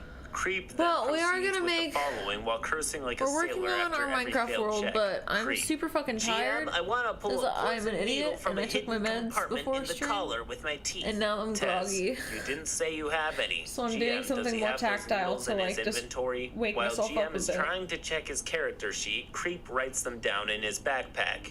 He's lying, and it's obvious, but GM is unsure yet and lets it roll. Creep. I pull a poisoned needle and try to spit it at the guard. God, he really wants Thank to you, kill him Lord. so badly for some reason. Despite the other party members are able We to go grab a notice water it in and a take sec, actions. too. But when he tries to do so, he rolls a that'll natural 1. Karma truly exists, doesn't it? GM, when you try to launch the needle, you feel a bitter taste of poison in your mouth. It is so sickening that you Okay. start to cough, drawing attention. The needle Ta-da. falls on the floor where everyone can see it. Creep. Perfect. No, I do not cough. It's not how poison works. Ish. GM, you Fixed do. enough. You rolled a critical failure. Creep. No, I don't. This is my character, and I know better how he reacts to such a thing. GM. Bitch! How? You rolled a nat 1. That means that whatever your characters was planning to do, he fails it miserably. That's why you coughed. Don't you know what a critical failure is? Creep starts to curse again, blaming Dice, GM, and everyone else, except his own stupid actions like trying to take a poisoned object in his mouth. He is lucky he hasn't swallowed it.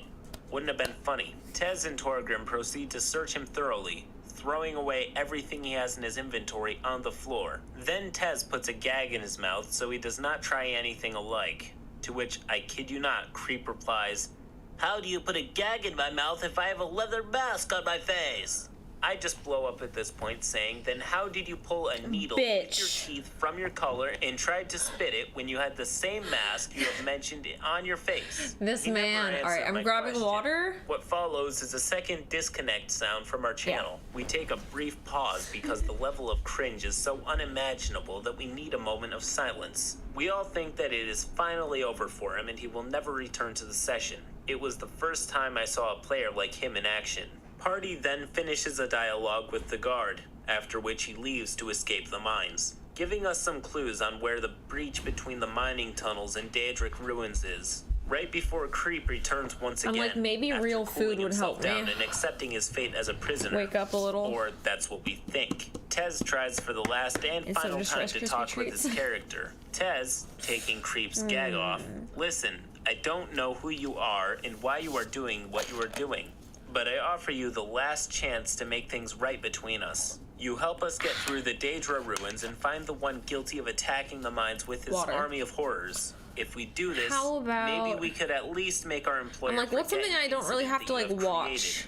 And then, after all this madness Or, like, is actively finally cook. over, Something that's we will frozen walk in that I different can just throw in directions, the never air to meet fryer. again. Torgrim and I will forget anything I can make happened. dino nuggets. Or you can try to attack us once again, and we will use you as bait for the think I'm gonna traps make in those yeah. ruins, and then bring you to justice. Let's Think about it. do that. What I'm shall gonna it make be? myself dino Creep. nuggets. Let me go turn the air fryer on. Okay, hold on. Pausing crit crab. Let me turn on the air fryer because that should only take like 15 minutes max. Easy. Easy. I don't even have to watch it. All right. Yeah. Yeah.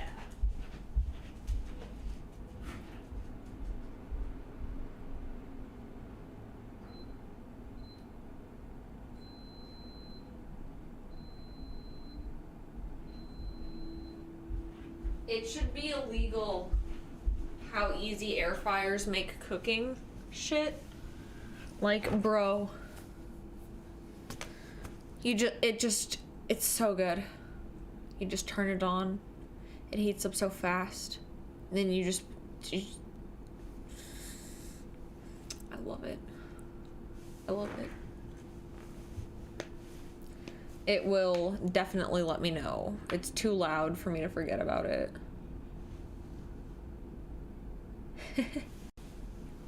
Listen, dino nuggets taste better somehow. I love them. You use a rice cooker. I just use instant rice because I'm lazy.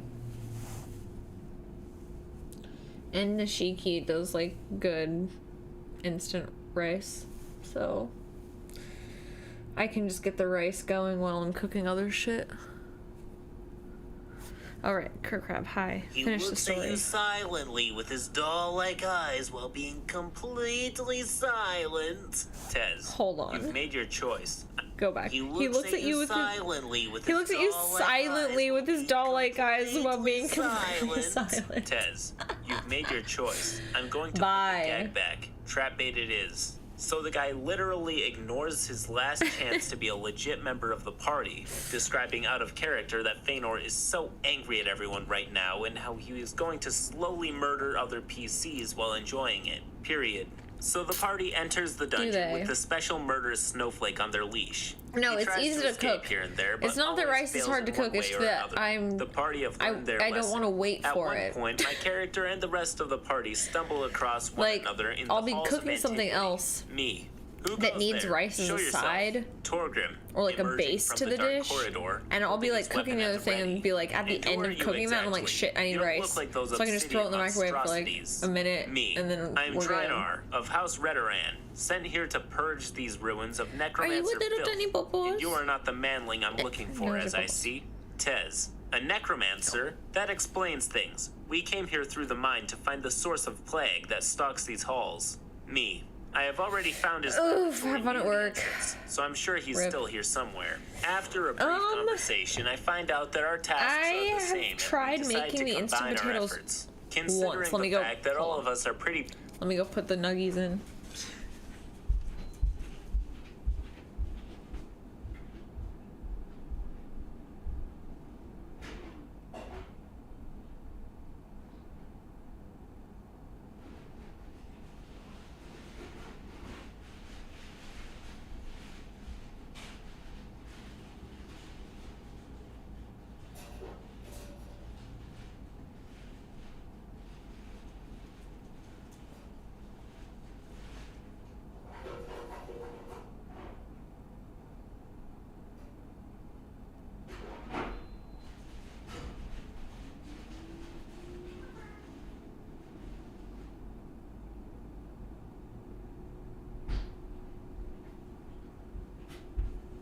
Okay.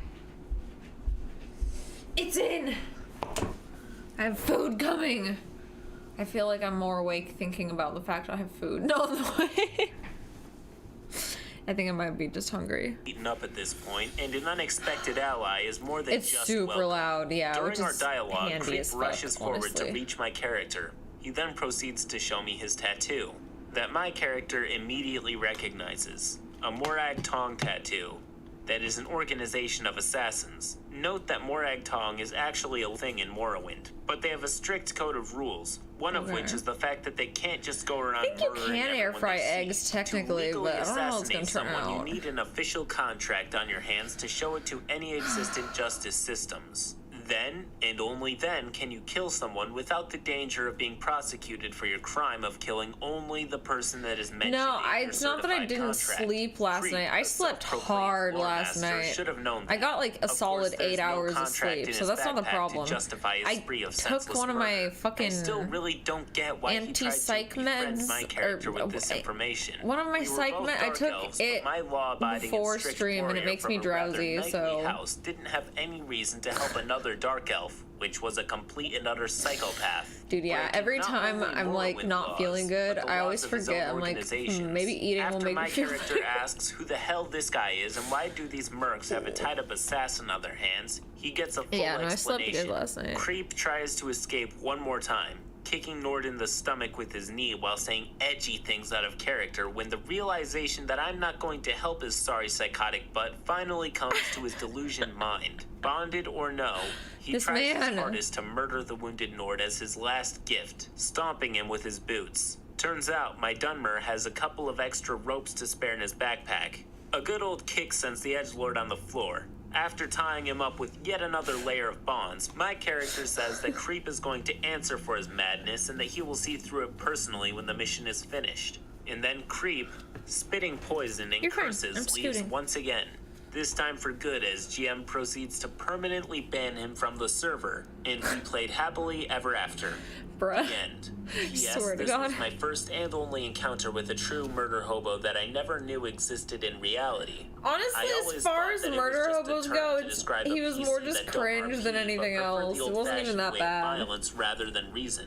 But this guy just wanted everyone Yeah, the ice dead, water. including other PCs, and tried his hardest to get anyone he could just because. After his final session, Creep exploded with vitriol and told us that we are the ones that are stupid, as we are all too dumb to understand this deep and complex edgelord PC. Please, for the love of God, if you want to play a psychopath, don't forget that you are playing in a group.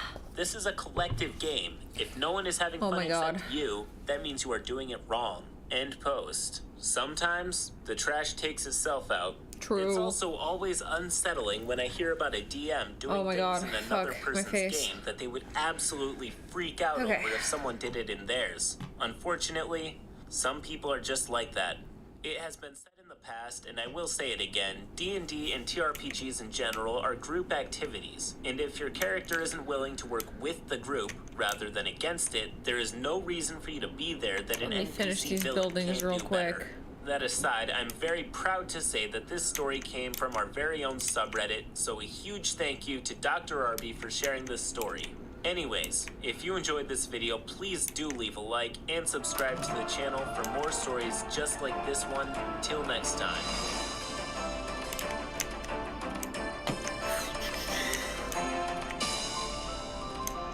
Oops. There. Yeah, that's good. Oh, okay. Let me find us another one to listen to.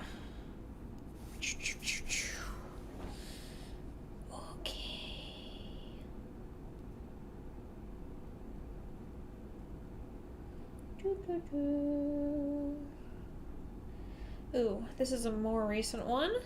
Okay. Let me. Ooh, okay. Yeah. Let me link in chat. Has someone ever criticized the way you play D&D? That sucks. Have you ever had to deal with the same guy trying to get you fired from your job and then thrown in prison for false essay accusations? Well, that's what happens here. I must flop the nuggies. Move, doggy.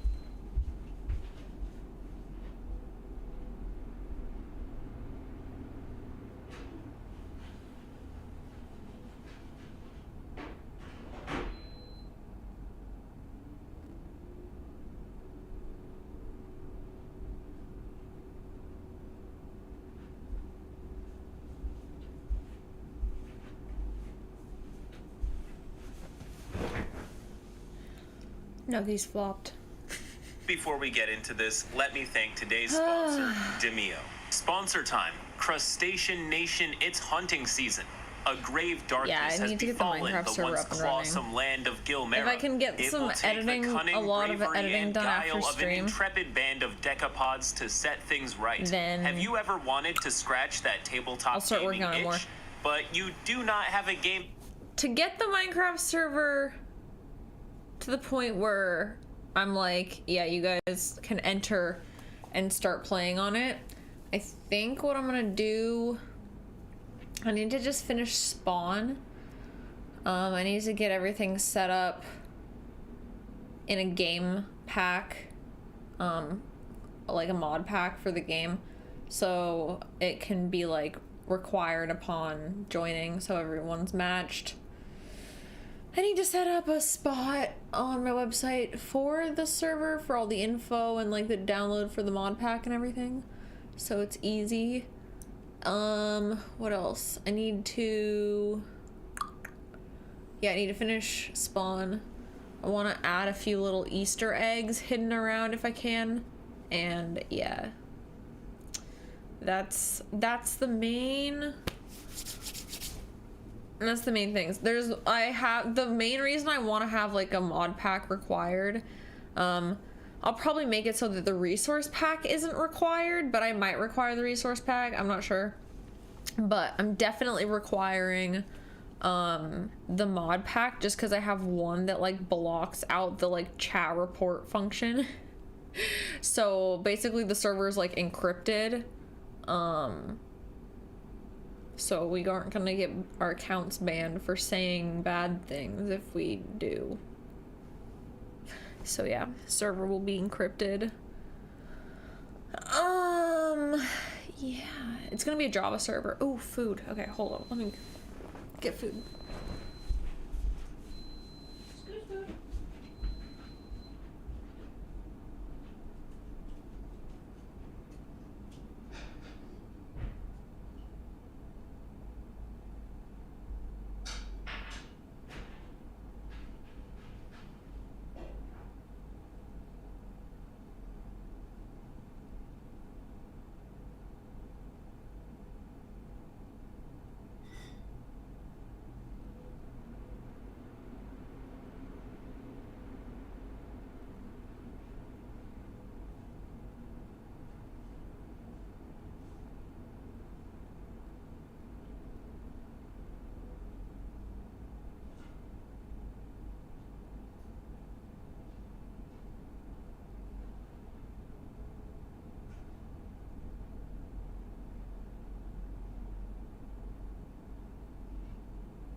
Nuggets acquired. Let's go. Yeah. They're too hot to eat right now, but yeah. At that moment, well, I have the game for you. lmao is a turn-based tactical adventure that brings all the fun of tabletop role-playing games to the PS5 and PSVR 2.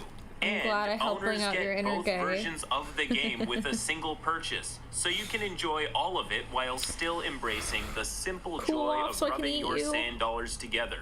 Play on your own, play with friends, play all 5 adventures. Oh god, Tell I'm you so what, hungry. for some reason they gave me nuggies. 2 download codes. I only need 1, so here's a free copy for Steam. Oh yeah, speaking of Steam, between Steam, the Epic Game Store, and the Quest, there is a ton of cross-play availability. So what are you waiting for? Click the link in the description to get in on this adventure. See you there. So about I'm actually not a slow eater. ago, I have started ketchup. to work in a local I have tabletop ketchup. cafe.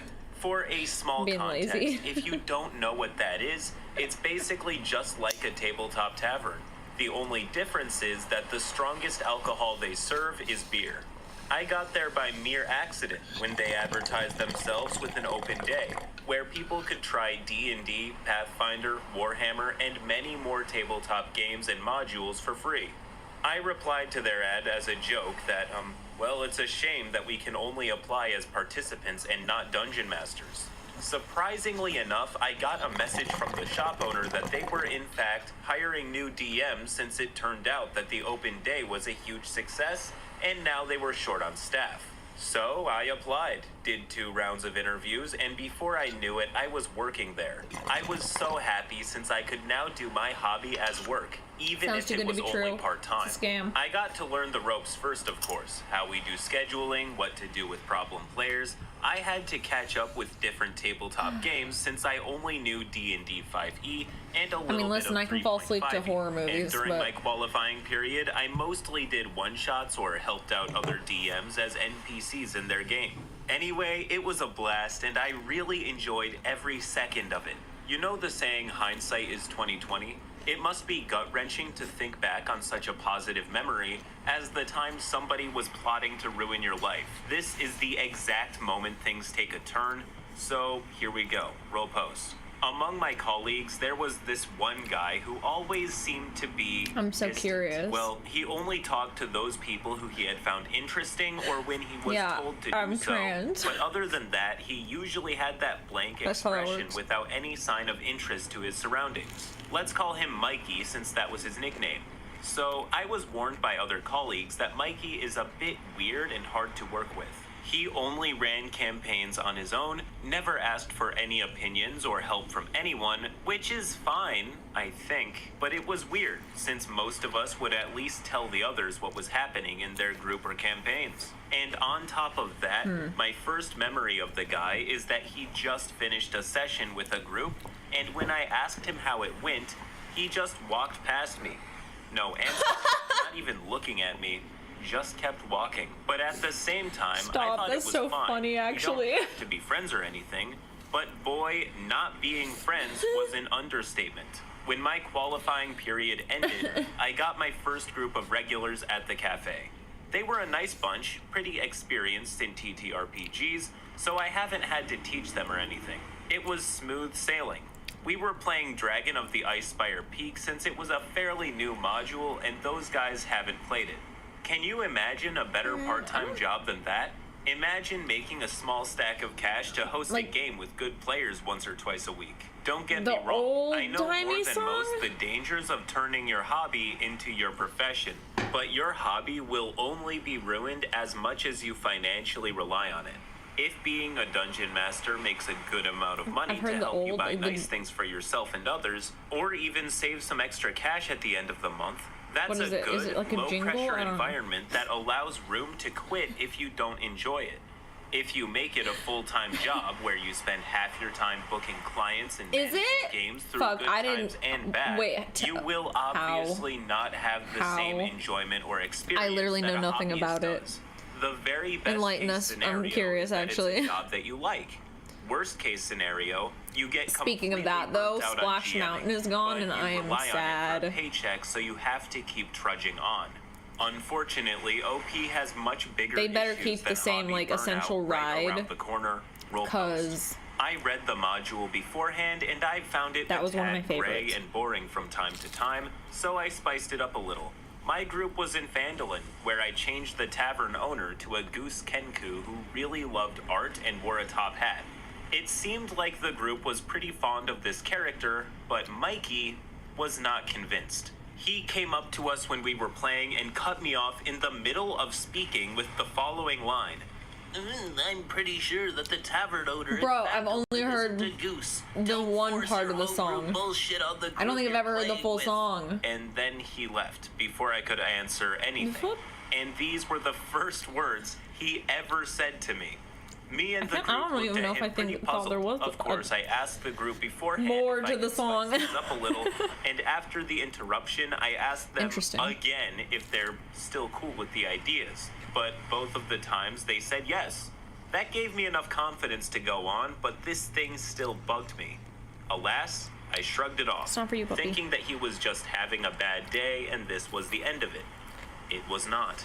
I'm so tired of hearing about people treating others like garbage and then good people giving them a pass because they probably just had a bad day. It's awful. People who are used to being treated poorly often make excuses to normalize the treatment That's they so receive. Interesting. It usually goes one of two ways. That's so interesting. Either reduce the aggressor's blame, like, oh, they were just having a bad day, they were nursery rhyme. Is it a nursery rhyme? Or they blame themselves. Like, I deserve this. I should have been. What type of song does that fall under? Caused this to happen. Either way, it empowers the aggressor and weakens the person being attacked. And in many cases, it emboldens the aggressor to take more and more radical steps. It happens in abusive relationships. It happens in toxic work environments. Time is and it's in one direction, so here. A few sessions that's passed how that and works. the group was progressing pretty well with the quests, since there were 6 players and the module was suited for 5. I thought that I was going to crank up the encounters and give them a proper challenge. I've changed some encounters using other books or made more enemies, etc. I changed the harpies in one fight to Kuatoa whips, since they would have provided a greater threat to the current group. When I set the scene for said fight, Mikey appeared again and said, There aren't any Kuatoas in the battle. It makes no sense story-wise. Sir, you think you can do better is this than your the fucking Wizards game? of the No. Coast? Don't redesign stuff that wasn't meant to be balanced and good. Oh for my the god, is he a players D&D because of your elitist, like ego. anti-homebrew And anything yet also? Again, he walked away without any chances to interact. That sentence aged like milk. I say this as someone who doesn't hate WotC, and I say this with all the love that I can. Wizards of the Coast are not great writers. They're okay, and that is all they have to be. Fortunately for them, they Speaking don't of have which, to be didn't the they best just writers remove on the mixed block. races? All they have to Which- do is hold on to the D&D IP, and nobody could possibly mess that Why? up, right?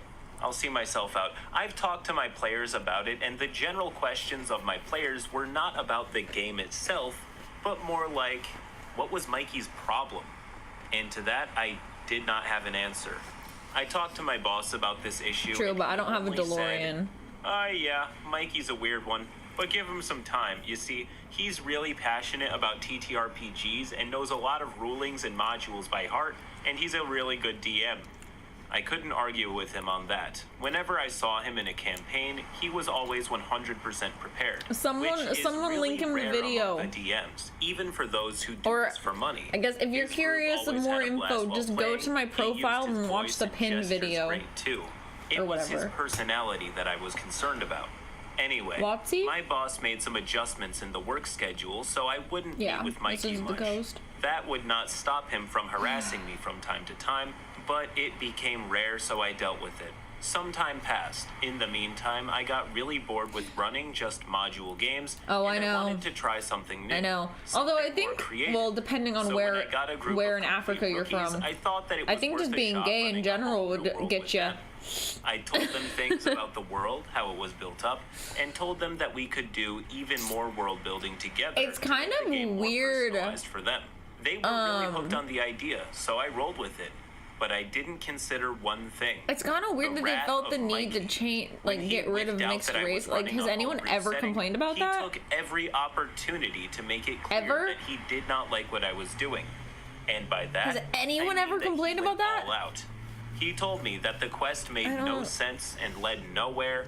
He constantly said that there aren't magic items like piston shoes and flash pops. It was a steampunkish Bro. world, so I thought I could give my players some room to include their ideas for magic items. He told me that the game was going to break since I'm making up so much stuff, etc.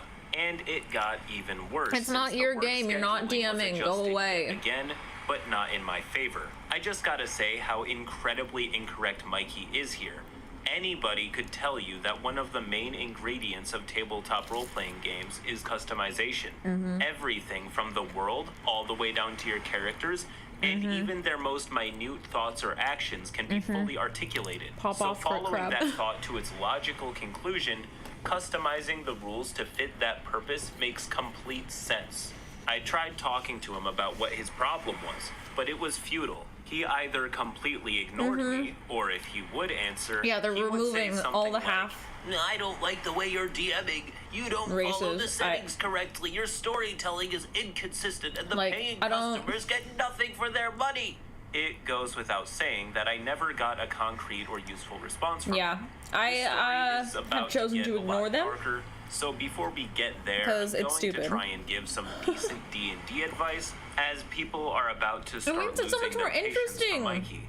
Anyways, It gives the yes, character more you will depth. I don't never get a understand why they would be concrete or against useful it. It's so response from dumb. him, and you likely It's never not like will. any of these are I have actual literally lived races this either. situation before Hello? with a We're talking similar about elves person, and I could orcs. tell a What are we very doing similar here? Story. Once somebody decides Whatever. how they want to feel about you, the chance of them changing their mind without actively wanting to drops to almost zero. It's sad, it's unfair, but it's what it is. Here's a funny fact. Even if OP switched and tried to play the game, And the in a fact way is that it's pleases inherently this racist guy, is like, it would not work. OP's DMing How? style is not rules as written. So OP would have a Like, harder is Wizards time of the running Coast a against functioning race mixing? game, I don't understand. And It's so ironically, weird. the harder he would try, the less fun he would be having. So even if the game was running smoothly, he would be a worse dungeon master by definition because he's failing the main point of the game, which is having fun. Anyways, we're approaching the end now. Things are going to start getting much worse, much quicker. Roll pause. He says that, but there's 5 minutes left. After these conversations, I always made a pre-session feedback time that took like 10 minutes about how my players are enjoying themselves, what they want or don't want in the campaign, and so on. I tried my best to provide a good time for the players, and most of the time I got positive feedback from them. So the confusion just grew bigger in my head. I've been playing with the homebrew group for quite a few months on a weekly basis. When even my players had enough of Mikey. So one session, when Mikey showed up to say something, he was immediately told off by one of my players. No, it's not Zippity Doodah that's the racist song. The movie we are enjoying has some stuff, and then Song of the South, which is the please search for something better to do and let us play. Like, I actually, felt so good that I was protected, but sadly, that was the catalyst that escalated things even further. I've never seen Mikey irritated before, or expressing any other emotion outside of playing for that matter. You are from Uganda. But that time I could tell that he was really pissed. He just left as usual and went straight into they all the had to like boss's escape. So Next day, the boss told me that we need to talk and resolve this matter. He told me that Mikey said I was forcing things to my players and that I didn't provide them the service regularly. Someone's hacking Riley Reid's Twitter. What are they saying? I knew what was going on, and I was kind of happy that it happened. Are they just posting her rap? Because that's what I would do. If he had some time to join in while we played and see for myself. And so he did. He didn't find anything out of order and told me that he was going to give an earful to Mikey, no matter how good of a DM he is. And it seemed like it helped. It seemed like everything worked out, and even though Mikey hated me for everything, he had accepted the fact that I worked there too. For almost half a year, nothing happened. Until I got a group of minors new to tabletop role-playing games. Since we're technically a cafe and not a bar, anyone booking a game has to be at least 14 years old. Since I had experience with kids, working as a camp consultant several times, I was assigned to them to run the campaign. Everything went well. One of them eventually dropped out since he wasn't really interested, but the other 4 sticked around for several sessions, and it seemed like they were having a good time. My birthday came up, and my group heard my conversation with one of my colleagues What is that happening? It was going to be next week. So those little scoundrels decided that they are going to buy me a dice set and give it to me as a present. Cute, isn't it? Well, the problem was not with the dice set itself. The problem was with the letter I got from one of the girls in the group. It said things like they really like to play the game and are planning to have their own campaign. Pretty standard stuff. Now, in my language, liking someone as a person and loving someone as a person is pretty much the same. And the context of the sentence tells you which one the speaker means, and in the letter they composed that sentence pretty poorly, so it could have meant either. Of course, anyone in their right mind could have told me that. Hold the fuck on. Okay, so someone hacked Riley. Okay, so somebody hacked Riley and said, stop asking for DMs and free OnlyFans, Coomers. Then they said, this is probably going to be one of my final messages before I abandon this shit show. Soldiers of almost any given country didn't die for us to just turn around and slap them in the face. Fuck modern, I can never pronounce that word, whatever. And I don't know what fucking video he linked. He links a YouTube video, whatever. I feel like he must have posted other stuff and deleted it or some shit. Because then he says doing this was supposed to feel great. Not really getting that cool hacker feeling right now. And then he says, I'm gonna take one more go at this. Riley, DM this account if you want it back. Prove you are her and I'll give the credentials. Clarifying one more time for the people 10 miles behind that this is not Riley. Riley is innocent and did not post any of the shit before this. I've really lost myself. Leaking shit would further hurt Riley. When I saw her crying, I felt disgusted with myself. I wanted to make the world a better place and remove myself from it. If I go to hell, so be it. You won, Riley. I don't have a pew or a either. Anyone know a good way to currently on a 2-story building.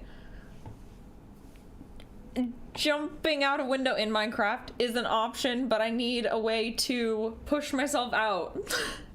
And then he posts a poll 6 minutes ago that says, should I...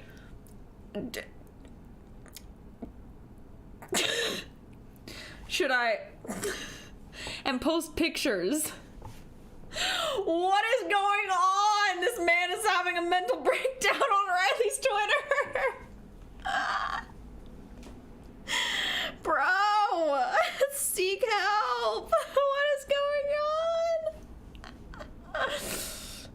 Oh my god, what the fuck? That's so weird. Only about having a This generally man. good time with me. I don't. What did you think was gonna? What I got, and of course, He's like, this isn't making me feel as good as like. Why did you think it was gonna? Somehow got to Mikey that the letter was a bit poorly composed, and that was the only thing he needed. He literally reported me to the police for sexually harassing minors, and that letter is the proof of it. After that, I got a not so pleasant visit from the police. My room was searched through and through. They ran a brief interrogation with my group, their parents, and my colleagues as well. I went through so many awkward situations just to clarify that I am by no means anything that Mikey described me. It was the worst 2 weeks of my life. That is my all-time biggest fear, being falsely accused of a crime I did not commit. Imagine being the only person who knows for sure that you didn't do something pure evil. People can believe you, but that only goes so should far probably when sue, your government, TBH. employers, and most people you meet from here on out will pretty do fucked. the reasonable thing and assume that you're guilty. Thankfully, that's not the matter of this story. We're approaching the end. Roll post. Of course, the police have not found anything that would lay a foundation for Mikey's claims, and he was charged with false accusation. Oh, he He was was. then fired from the tabletop cafe. Okay, where he good. would have been, but he just quit after I cleared my name. I still have a ton of legal stuff that I have to I'm go like, through, oh, but good, at least justice. it's Never mind. over.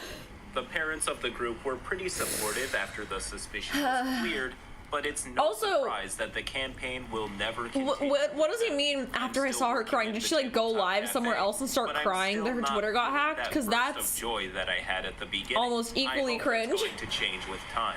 Look, OP, I can't say this is the best thing to do, but if I were you, I would try and take a break from Being mad is one thing, but why are you crying? had a work-related catastrophe on the and internet? even worse, it killed your joy for the hobby. Continuing to push forward and holding out hope that you find that spark again is good for money and it can work out, but I think a better solution is to just unwind. And when you feel that itch to DM again, you'll remember that you never had a problem with the game itself. That's just my opinion, though. You seem to be handling this okay. Anyways, as always, till next time. That one's wild. Okay.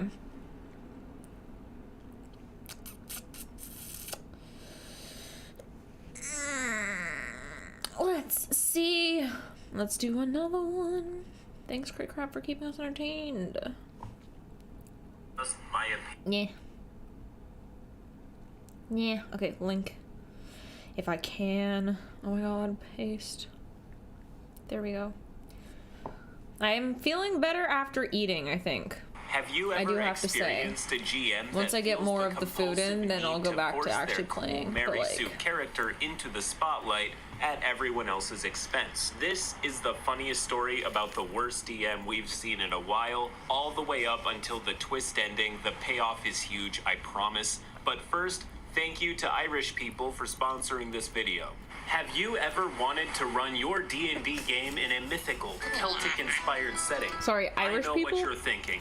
There would never be one of those. Nobody is skilled enough to even attempt it. It's too dangerous. Incorrect. Vagabond's Guide to Dalriada is your very own Celtic-inspired setting. It's packed with new locations, monsters, What is subclasses, happening? magic items and spells, and more. Now, I know what you're thinking. There would never be leprechauns, banshees, bagpipes, perhaps shenanigans.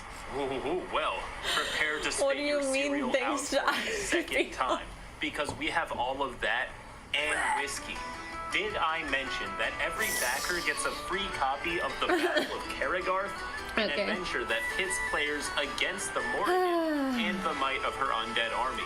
Click the link in the description and back no, we're now not. because you do not want to miss this one. I'll see you there.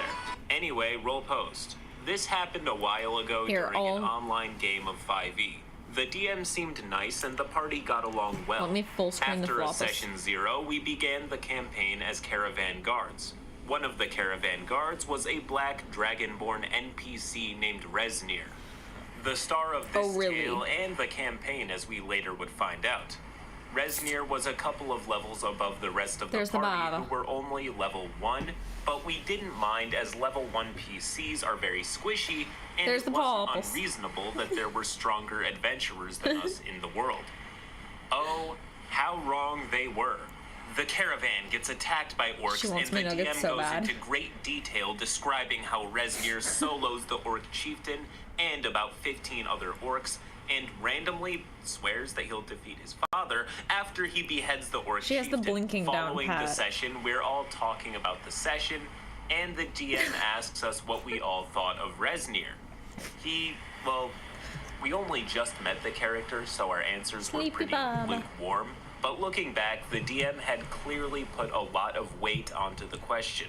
As the game progresses, Resnir starts showing up more and more often and becomes more and more obnoxious, constantly monologuing about some prophecy and his destiny to one day slay his father. Another black dragonborn was being set up as the big bad evil guy. The problem was that when the party didn't really show much interest in Resnir or voice this to the DM, he would only double down harder and make Resnir show up more often or be connected to quests in the most forced way possible. The party's helping with rescuing a kidnapped villager from a goblin cave. Resnir shows up and saves the party with a trail of dead goblins behind him.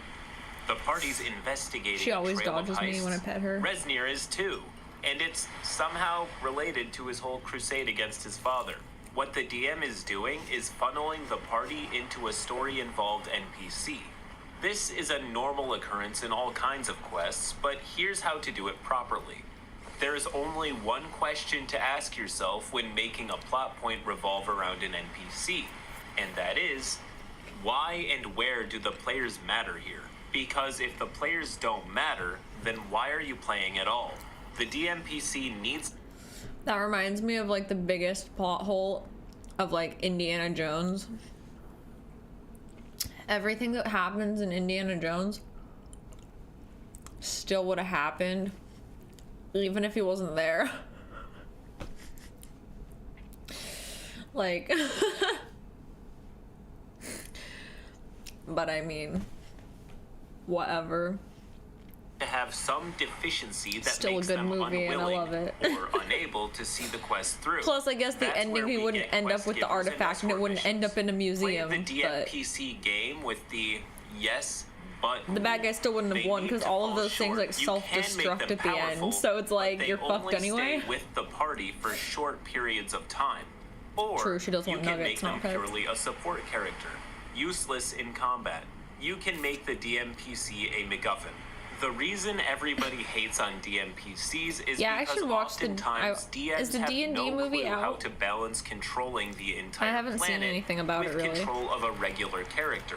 Instead, using their control of the world and control of the party member together to self-gratify all over the game. I know, I need to. I know. It got to the point where almost every encounter we had with an NPC that wasn't about Resnir would either... Resnir or Resnir? The spelling was different at the beginning of the story. Well, alright, we're switching up. It got to the point where almost every encounter we had with an NPC that wasn't Resnir would either keep talking about Resnir or it would lead to Resnir.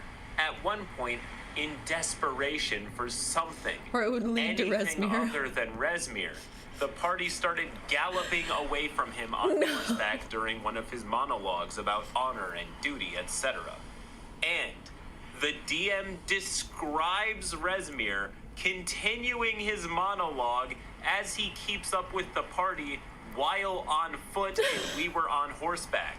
The party had just about had enough when we all confronted the DM about the fact that we weren't enjoying Stop. everything revolving around this dragon That's board. so funny. That he could ease up just a little bit, to which the DM described that Fucking this story Resmir, is no. about Resmir, and I'm not This story's about Resmir. This is always the wrong answer. When I run a game, I tell two stories.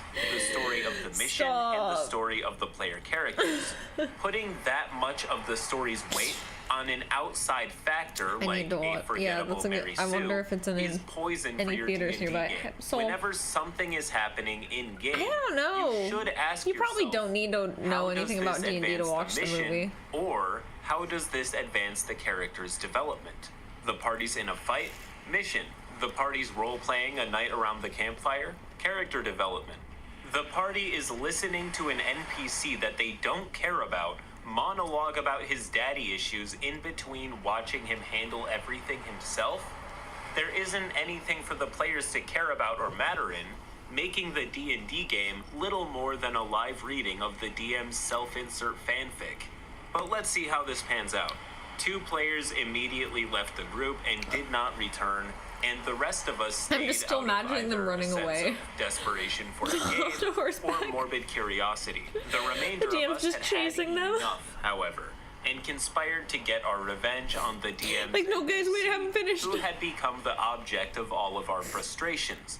In the final battle against Resmir's father, I guess the DM thought he was throwing us a bone when he had Resmir be grievously wounded and beg for our aid. See, according to the DM, this was our defining climactic moment, defending his DMPC from a bunch of mooks until he could gather the strength to pull together and defeat his BBEG father. But we didn't do that. Instead, Be for real. almost as one, we all decided to swear our allegiance to Resmir's father and attacked Resmir while he was down.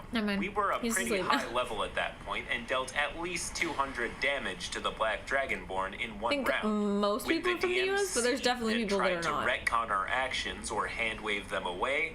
We pushed back and used his own words against him over how injured Resmir was.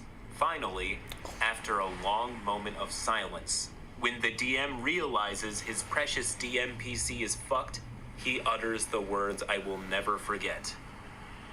As you sink your weapons into the body of Resmir, you feel no resistance, and Resmir the Black fades. It's a hologram. This is just petty, laughably petty. The DM can't risk the players having the slightest bit of agency, so he destroys the world's consistency and breaks his own rules. Unless. This was all a meticulously constructed twist ending, and it's the best one you'll ever see. Over-involved NPC the world is obsessed with. It's so poorly written and forced, it's almost as if they were programmed to make him the main character. This is backed up by his ability to run super fast, only to keep up with the horses, and never again. Seems like he gets special privileges over reality. On top of that, it was mentioned earlier that he can just appear places when he feels needed. It's like traveling, but fast. On top of that, there's an it's like traveling, but fast. That only exists to serve player 1. The world is behaving so unnatural, it implies reality is fake or somehow wrong. This can only mean one thing.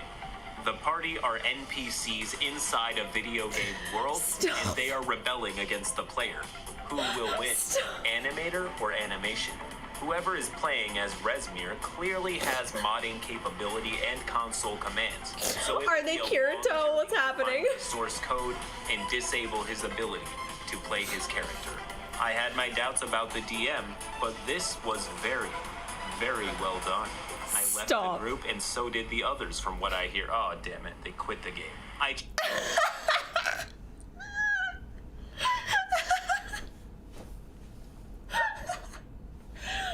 Bro! Changed my mind. The party was completely wrong. I can't believe they ruined this awesome storyline. I'm ending the video now.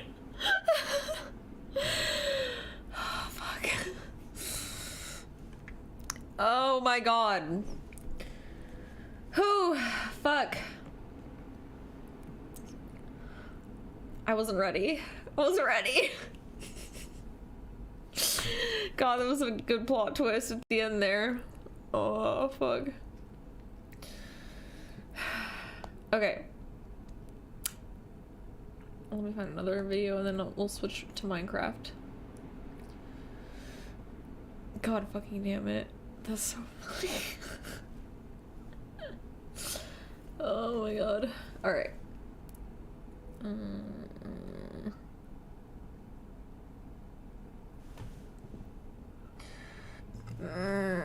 Okay. Link. Kids were being groomed and taken advantage of. Before the kids were being groomed and taken advantage of on Discord, we had Kick, which was much, much worse.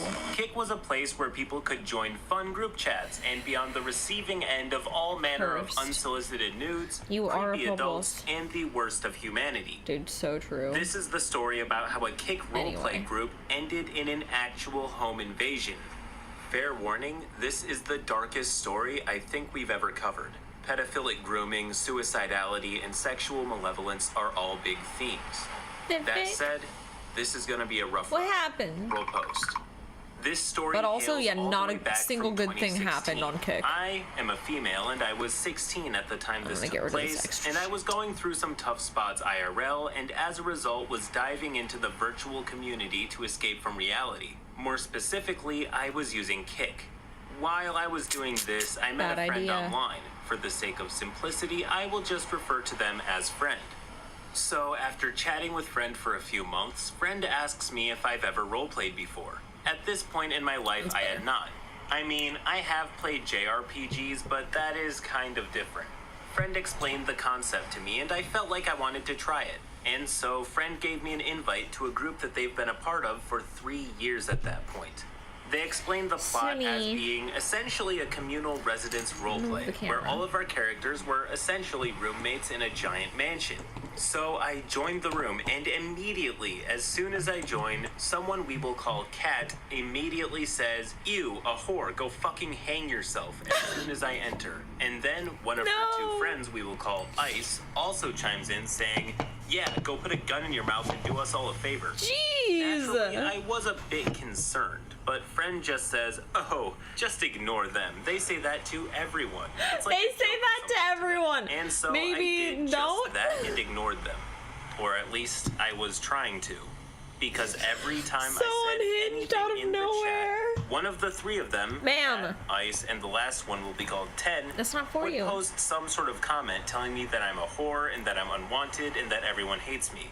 I decided to message privately the DM, or owner of the group. I will call him King J.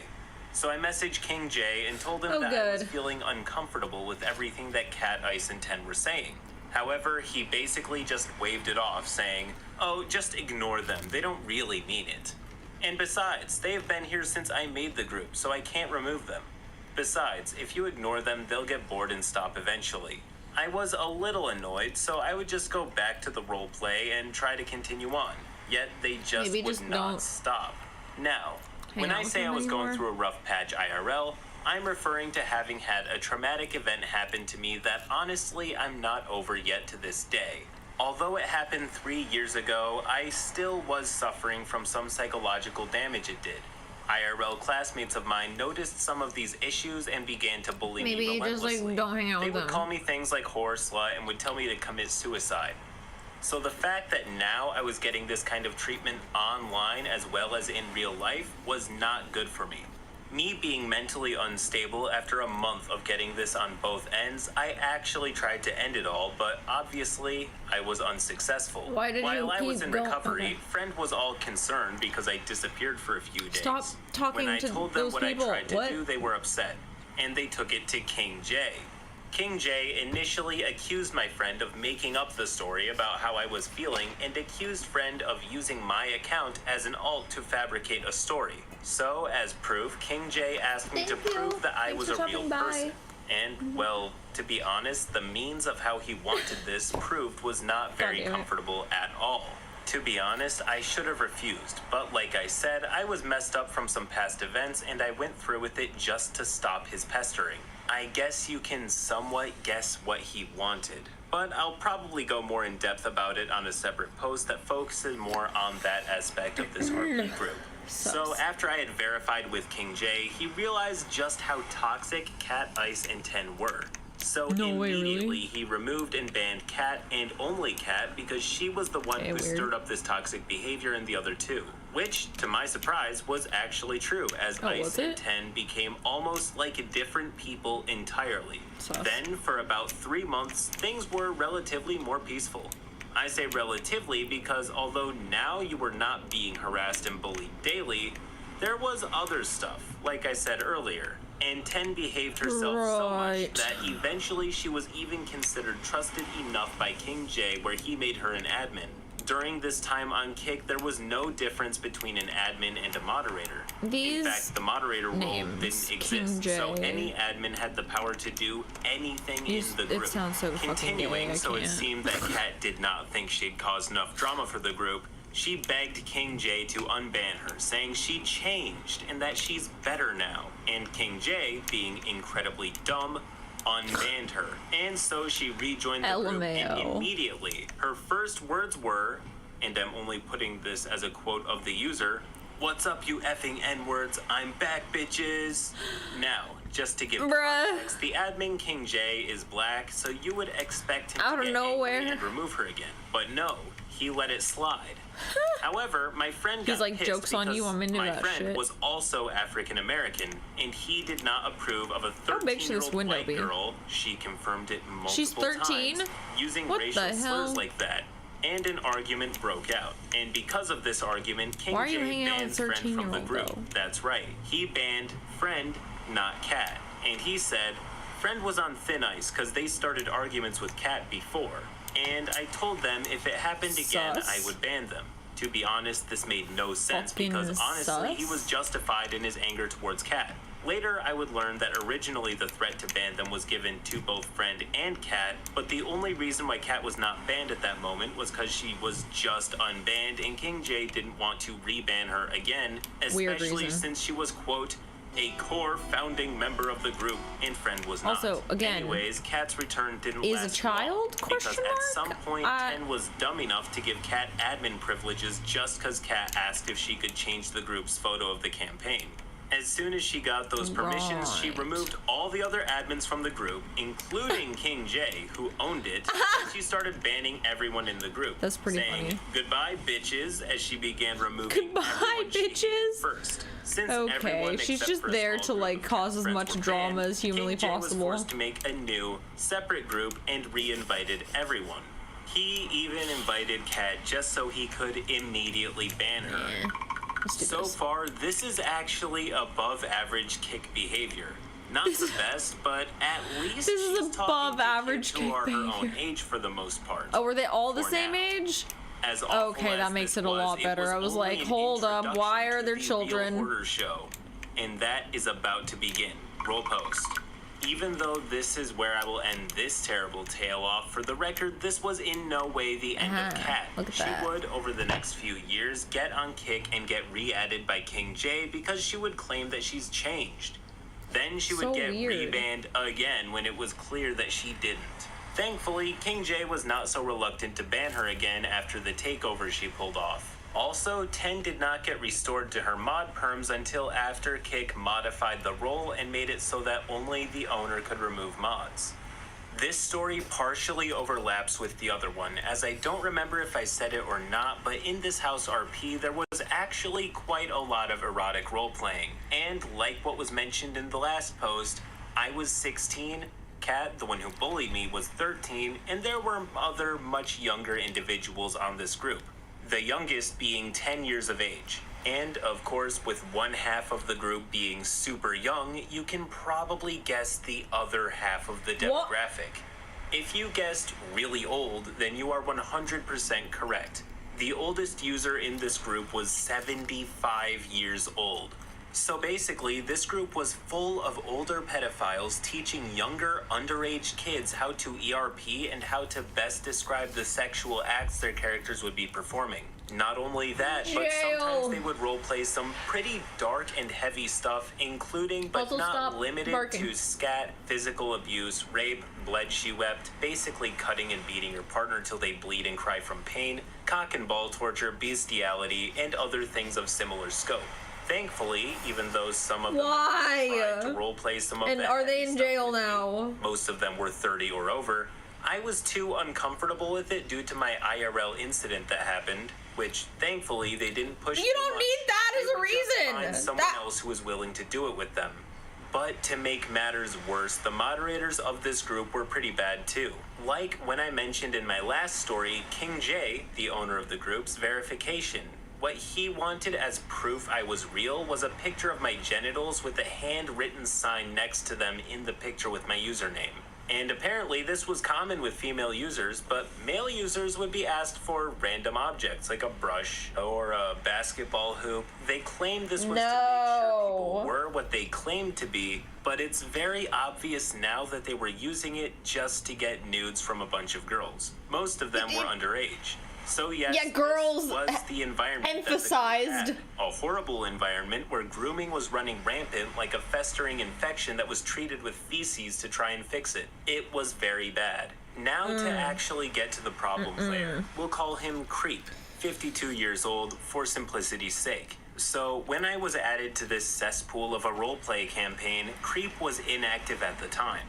This was because apparently Creep went back to college to try and get another degree. When he came back, he was welcomed with open arms essentially by none other than King J himself. However, it did not take long for Creep to catch me in his crosshairs. You see, he was going through all the characters and profiles of the new ones that had been added since he started classes. Of course, I was one of those newbies.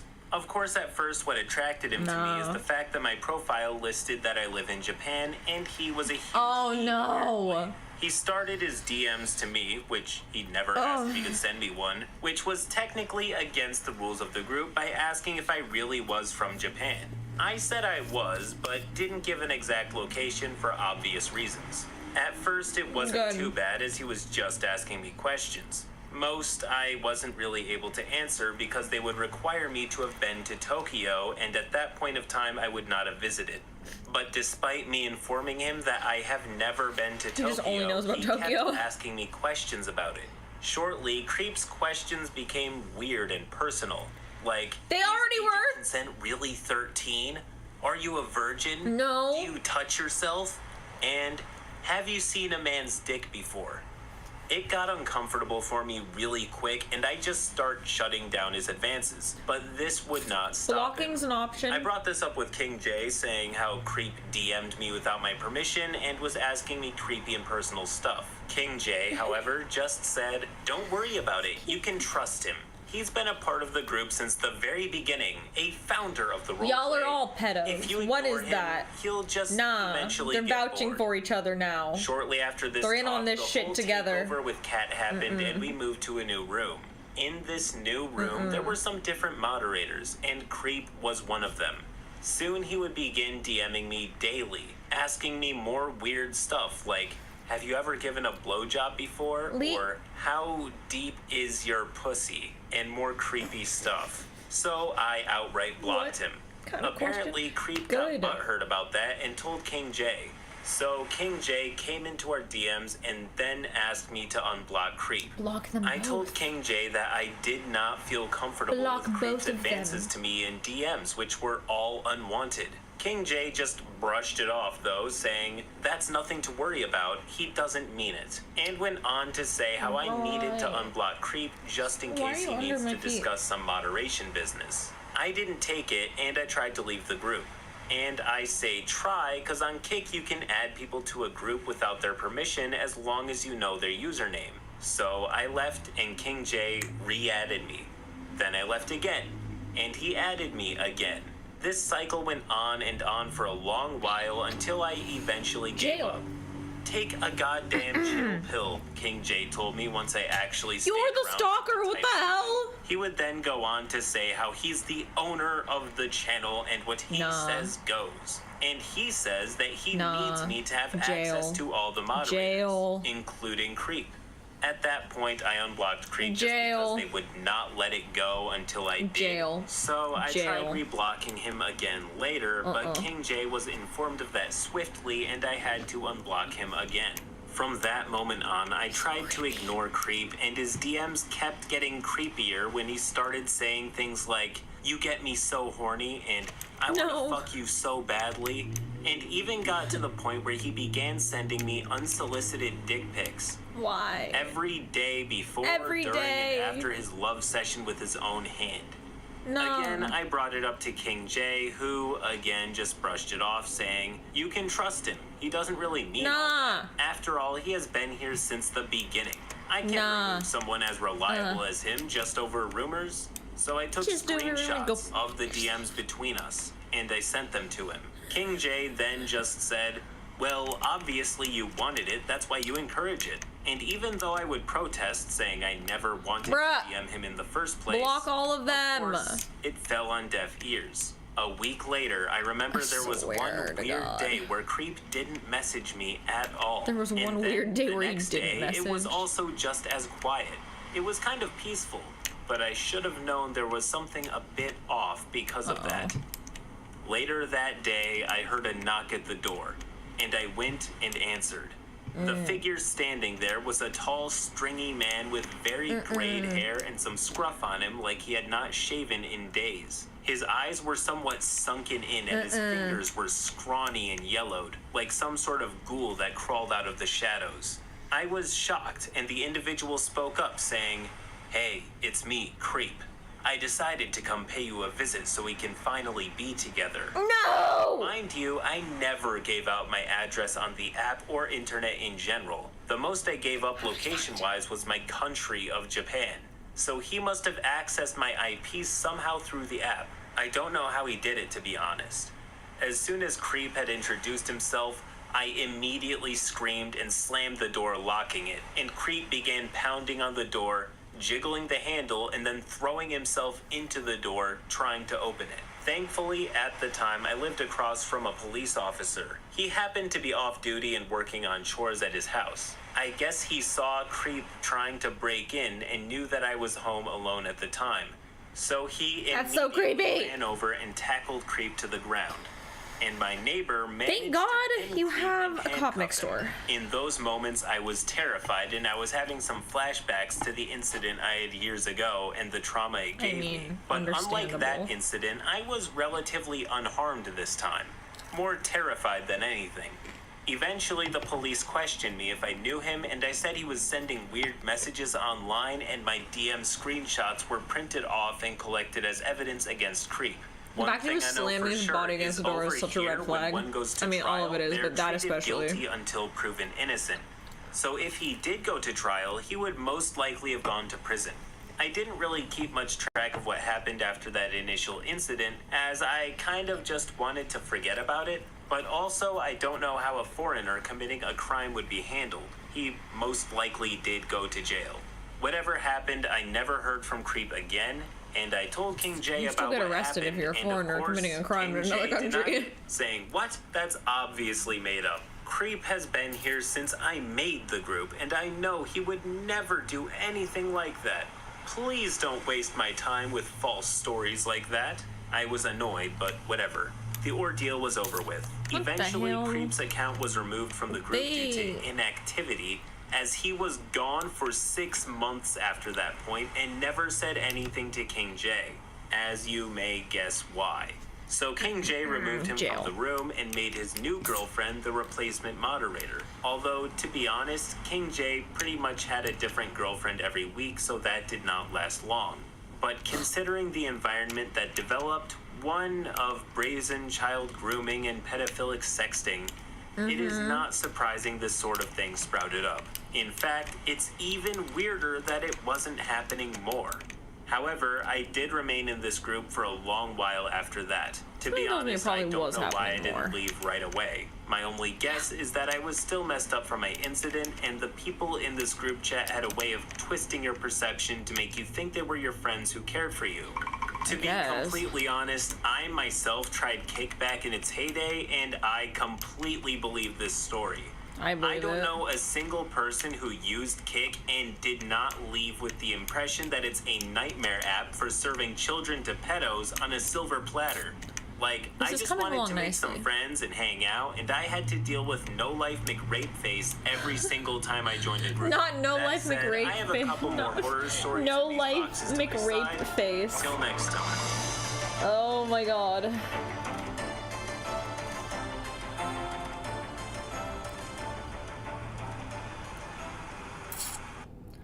Bruh.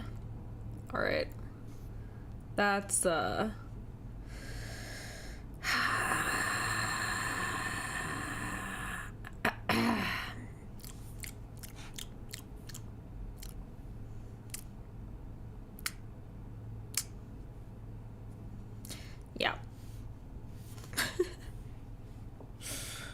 Here, look for another one.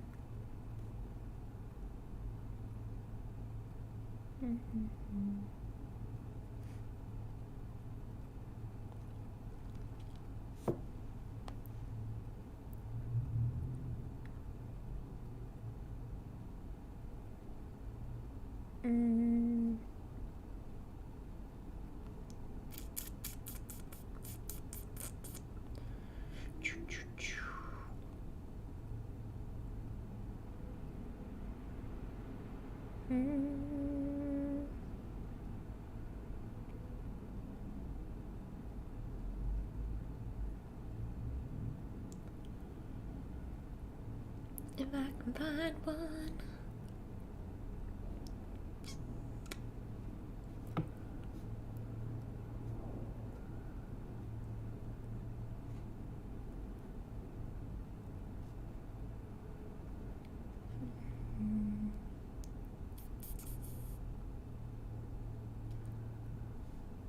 Okay. Found another one. Yeah. The energy is definitely better with food in me. Food and video Today we have to a listen couple to. stories about absolutely intolerable players, but with a twist. One story is an example of bad D&D being awful and ending in flames. But the second story ends in the best way possible. Okay. Think of them as alternate timelines, yin and yang. We'll post. Should I give the pups the last chicken nuggets? They were really good. I have played D&D a bit, and I DM'd for a while. I figured it would be nice to play again. We had two others join for the first time. I won't use their real names, but one was the DM's wife, who was playing a backseat necromancer, who I will refer to as Neko, and the other friend was playing a rogue who I'll call Skinny. I was playing the barbarian. We all had a bit of a dark backstory, and I, for the first time, was playing a character who, to be honest, I considered edgy. He didn't really talk a lot or mess with anyone, but he was aggressive to the enemies and would talk smack to them. Well, the entire first game, Skinny spent it just straight up picking on my character and making fun of him, calling him derogatory names. My character took it and ignored it right up until the end of the game, where he ended up telling him to stop. Skinny did not stop and did it again, so my character punched him in his face at the bar. Skinny's character went for his knives. The DM stepped in and had the NPCs stop the fighting. I asked the DM later to talk to Skinny and ask why his character was picking on mine, as there was no provocation and no reason, as our characters had just met. He wasn't doing it to anyone else. Skinny apparently was trying to follow something he saw in an anime and said that that's how you make friends. I would say that most friend groups incorporate a certain amount of picking on each other. I don't know why, but the usual trend is that the closer a group is, the more viciously they can attack each other and still be totally cool. But I'm not getting the same read from Skinny. He seems to be more focused on just being mean while hiding it behind a veil of friendship. Only one way to see how this develops. Roll post.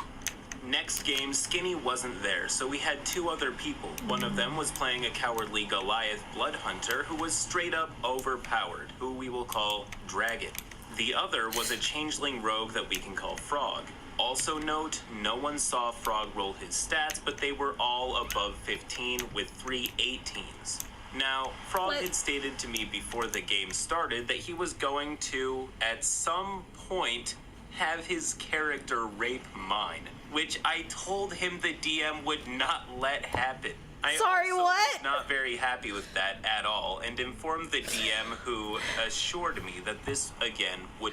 Can I just have a little side note? What is with so many people and immediately going to rape? Like all my fucking DMs. Oh my god. Okay, I'm fine. Not happen. Okay, alright. People who know me know that I regularly go to bat for DMs who are either new or have problems with confrontation. However, there comes a time where you have to seriously consider who it is that you're spending your time with. I mean, his friends so far are a weirdo with anger issues and a cringelord wannabe rapist. And every game so far, he has had to step in and correct their behaviors. I'm more interested in knowing how the DM develops by the end of the story, if at all. Roll post. While playing, Frog didn't do a lot, but at the end, when his character saw mine, he spit on him. Twice, for no reason and with no provocation. So my character headbutted him. LMao. Right? In this game, my character saved a kid from being eaten by wolves. That kid actually saved us. Those wolves kicked all of our butts at level 1. My character then gave the kid a javelin because the kid was crazy strong and my character respected him. We all learned the village was getting attacked by bandits, so my character aggressively convinced the villagers to fight by telling them that you fight or you die. Not threatening to kill them, of course, but they would eventually get killed anyway, so there was no other way to save them. He then trained them to defend their village so that they could protect themselves in the future. He also killed someone that he believed was a traitor. He wasn't an evil character, but he wasn't good either. He also had an intelligence of 9, as he was a barbarian. I noticed in this game I was talking over Neko a couple times. I asked her if it was bothering her, but she said it wasn't. I still thought it was just by looking at her body language, so I spoke with the dungeon master later and told him that I felt like I was bothering her and I was gonna dial my character back. He understood and told me he felt the same. For the most part, that game went okay, with the exception of me speaking over Neko. Last game is where everything went crazy. My character didn't speak a lot because I didn't want to speak over Neko again, so I let most everyone else do the talking. But literally, the first thing that happened in the game was Frog coming up to my character and making fun of him for always getting knocked out in battle. We were all level 1 and my character was the only frontline fighter. Dragon's character was cowardly, so it took a bit to get him to fight. I also rolled lower stats in some areas. Frog was making fun and being straight up rude to my character, who of just took it. The thing is, Frog's character should not have known a lot of the stuff he was saying, including my character getting knocked out in battle, because his character never saw a lot of it. Our characters all had a training session, and then we all had meetings with the king. We were asked the name of our party and who was the leader. Most everyone didn't throw a name out as we all had not agreed on it yet, except Skinny, who told the king the party was named the Toe Ticklers, and he tried to make himself the leader. I stated that we should put the leader matter to a vote, and I nominated and voted Neko for the leader, who actually got the most votes. Skinny voted for himself. As for the name, half of the group didn't like the name either, but didn't want to speak up. I'm finally awake, I spoke up about it and how it wasn't a good idea. You're not even late, I'm just finally waking up. The NPCs were already making fun of us. I explained the name sounded pervy and gross, and Dragon agreed as well. But Skinny started arguing with me about how it was a good idea and a great name, and that I was just wrong and wouldn't stop. What? Then Frog told me I was being the issue and causing problems for saying I didn't like the name. Neko, seeing everyone going at it and getting tired of it all, just straight up yelled at me in my own home, saying if I didn't like it, then to leave the game. I didn't say anything back. These people were supposed to be my friends, and keep in mind, even with all of this going on, despite everything, I had not insulted or raised my voice to anyone. They also told me I didn't have a right to vote on the team name because my character was always getting knocked out in battle. He was literally the meat shield for the party, taking most of the damage. Honestly, the party would have died long ago if it wasn't for him. DM's I can't make this tight enough that it actually stays. With everyone leaving. Okay, I get this is a bad thing that happened, but it's hard not to see the humor in this just a little bit. What tears the group apart? No, not the sexual assault threats, not the backstabbing and in-party violence, it's just like but instead it's them being asked to share their group name and leader. That was the straw that broke the camel's back. And of course, not wanting the party to be known as Skinny's Toe Ticklers, OP was yelled at and ousted from the game. Everyone calling him useless for shielding most of the party's damage. Fucking funny. It almost sounds too dumb to be real. Maybe OP is an unreliable narrator. OP does kind of low-key sound like an unreliable narrator. And for the sake of the story, I'm just gonna keep going. Like, maybe that was just like texted a meme the DM and stating how upset I was. I don't know. How I spent 2 out of 3 games getting made fun of, mocked, and treated like crap. I also told him how now the in-game bullying was bleeding into real life. I asked the DM to let me increase my character's stats a little, or to let me use point buy, as even that would have made my stats better. I believed that if I had better stats, it would give them less reason to bully me. The DM did not feel comfortable doing that. He also wanted to get everyone together to meet and talk about the issues that were going on, and this is where I made my mistake. It felt like he was leading me into a situation where I was going to get ganged up on and yelled at again by half the group. I started thinking the DM was against me too and blamed him even though he wasn't. I said things to him that he didn't deserve. We eventually made up and apologized, and Dragon and several of my other friends did call me out for being wrong on that one, and they were right. Quick pause, gang. So OP is about to go on a very long talk about the aftermath, but I respect your time, so I'll just summarize what happens next. OP talks to Frog and the DM about how he's being treated. Frog denies any wrongdoing while continuing to be a jerk, but the DM is understanding. The DM tries to talk to the party about it on his own, but the other 3 toe ticklers will not have any of it. They all tell DM that OP is unwanted there. Not the toe ticklers. The current standing is 3 toe ticklers are outright against OP, while the DM and Dragon would like to keep him. OP would only return on the condition that Skinny's ticklers all apologize. They refuse. OP then quits. Again, I just turned 5 minutes of dialogue into like 15 seconds, so I scraped a lot of the smaller details. Just know that the ticklers were being really mean about it. However, there is an interesting twist near the end, so for that, roll post. After this, I was done for good. I cut the bullies out of my life. I also had about $4,000 was that bullying? of D&D stuff that I collected over the years. No, I'm not trying to be mean, but like... I gave up the game entirely. I hate being bullied, and I hate being gaslighted even more. D&D was just ruined for me because of all of this. Worst part is for a time they were even still coming by my house and using my stuff even after I left the game.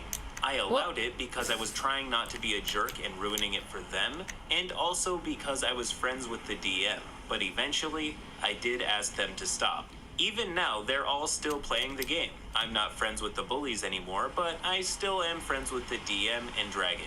Even if I wanted to, I wouldn't be allowed to play the game anymore. The ones who bullied me don't even care about what they did or how they made me feel. They feel so justified and with no remorse, and they have created an echo chamber as to why they were not wrong. They straight up do not want me in the game, and they pretty much have had no consequences. I am incredibly suspicious of OP. I'm gonna be real. Gets bullied in game, then out of game by former what is friends. the bullying? D&D is ruined. He gets rid of all of his stuff and never wants to play again. Okay, all that out of the way, I do feel for OP, but first I want to address the giant crab in the room.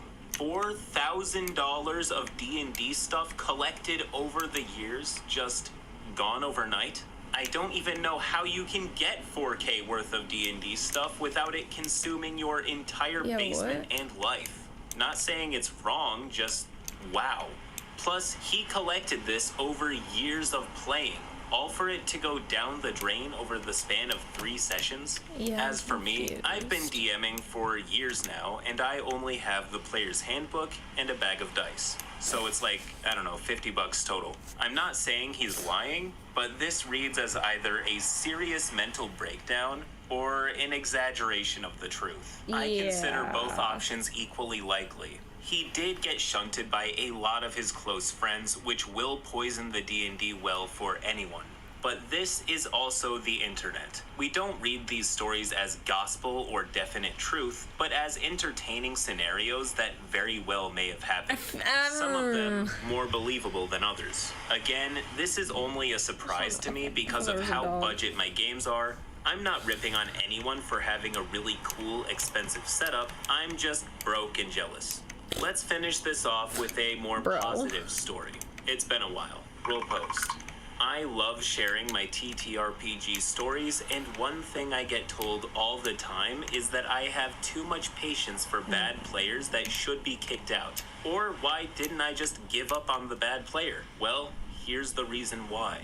My very first game of Dungeons & Dragons ever, I spent hours upon hours reading the books so I could know as much about the game as possible. So much time I confused myself with what I should and shouldn't know. Finally, though, the DM and I came up with a character for the 3.5 game. The party consisted of a lawful good halfling rogue, an elvish ranger, a human cleric, and then the problem player, a drow fighter. Now, this drow fighter wasn't any normal drow fighter. Oh no, this guy was horrible. The edgiest of edgelords with a tragic backstory all about being banished from drow society. Lol. Why was he banished? No reason was ever given. He was just banished, and he hated his own kind. He was chaotic neutral and would do anything he could get away with. He had red and glowing eyes, wore black spiked plate armor, and was a large, brooding man. Now, the DM and the one other veteran at the table, the moment this guy started talking about his character, had a look on their faces that seemed to say, why? We all played a few sessions, and the edgelord, like most, was only interested in the parts of the story that his character could show off. If there was a disagreement, he was there to intimidate, with a threat right out of a bad movie. If he didn't get his way, he would attack an NPC. All that he cared about was rolling high and doing damage. Now, this behavior was punished by the DM in a creative way. Every time combat started, this guy would shout out some edgy threat about how he was going to kill whatever we were fighting and hang it as a trophy. Well, that meant whatever we were fighting went after him first, and he, like I said, more was often with than not, started eating dirt soon after. It's like, it's fine if like the game is designated as like it's gonna be sexual, but if it's not, like, attacked. But when he woke up, he would always complain about something. The cleric should have healed him sooner. The rogue should have helped. The ranger should get up front for once. Now, most of the table was new, him included. But he was acting like he knew best, and this was having a very negative effect, to the point that when he wasn't around, I'll probably add some other stuff. About getting rid of him. I don't know why, like every time I like start playing, and should be kicked out from the table. Our DM, however, was an amazing. Every time I start playing Minecraft, to share the game with the fighter. Fucking brain starts glazing over. There were other ways to play where everyone could have fun. I don't know what's wrong. Tried the it's making me sleepier than anything else right now for some reason. Fighter's mind so far. Well, we all met up for the next session in a deep dungeon. And of course, but like, you have to establish your game's gonna be sick of these two NPCs we had just found. One lewd of whom in some way, otherwise it's just kind of weird. A little-known goddess who had part of her powers stolen. She was calm and caring and just wanted to get back to her followers. Fighter, however, thought that this was a trap and instantly started to yell at the poor woman. He intimidated 3 times and he threatened a lot until the NPC had it. And our DM said, "Let me see your sheet." Fighter handed it over. Our DM put it in a folder for safekeeping. It does. It's not really sheet, motion sickness right now. It's just making me like... who looked it over and was very confused. This was not his. For one, it had a girl's name on it. The stats weren't anything like his impressive 22 in strength.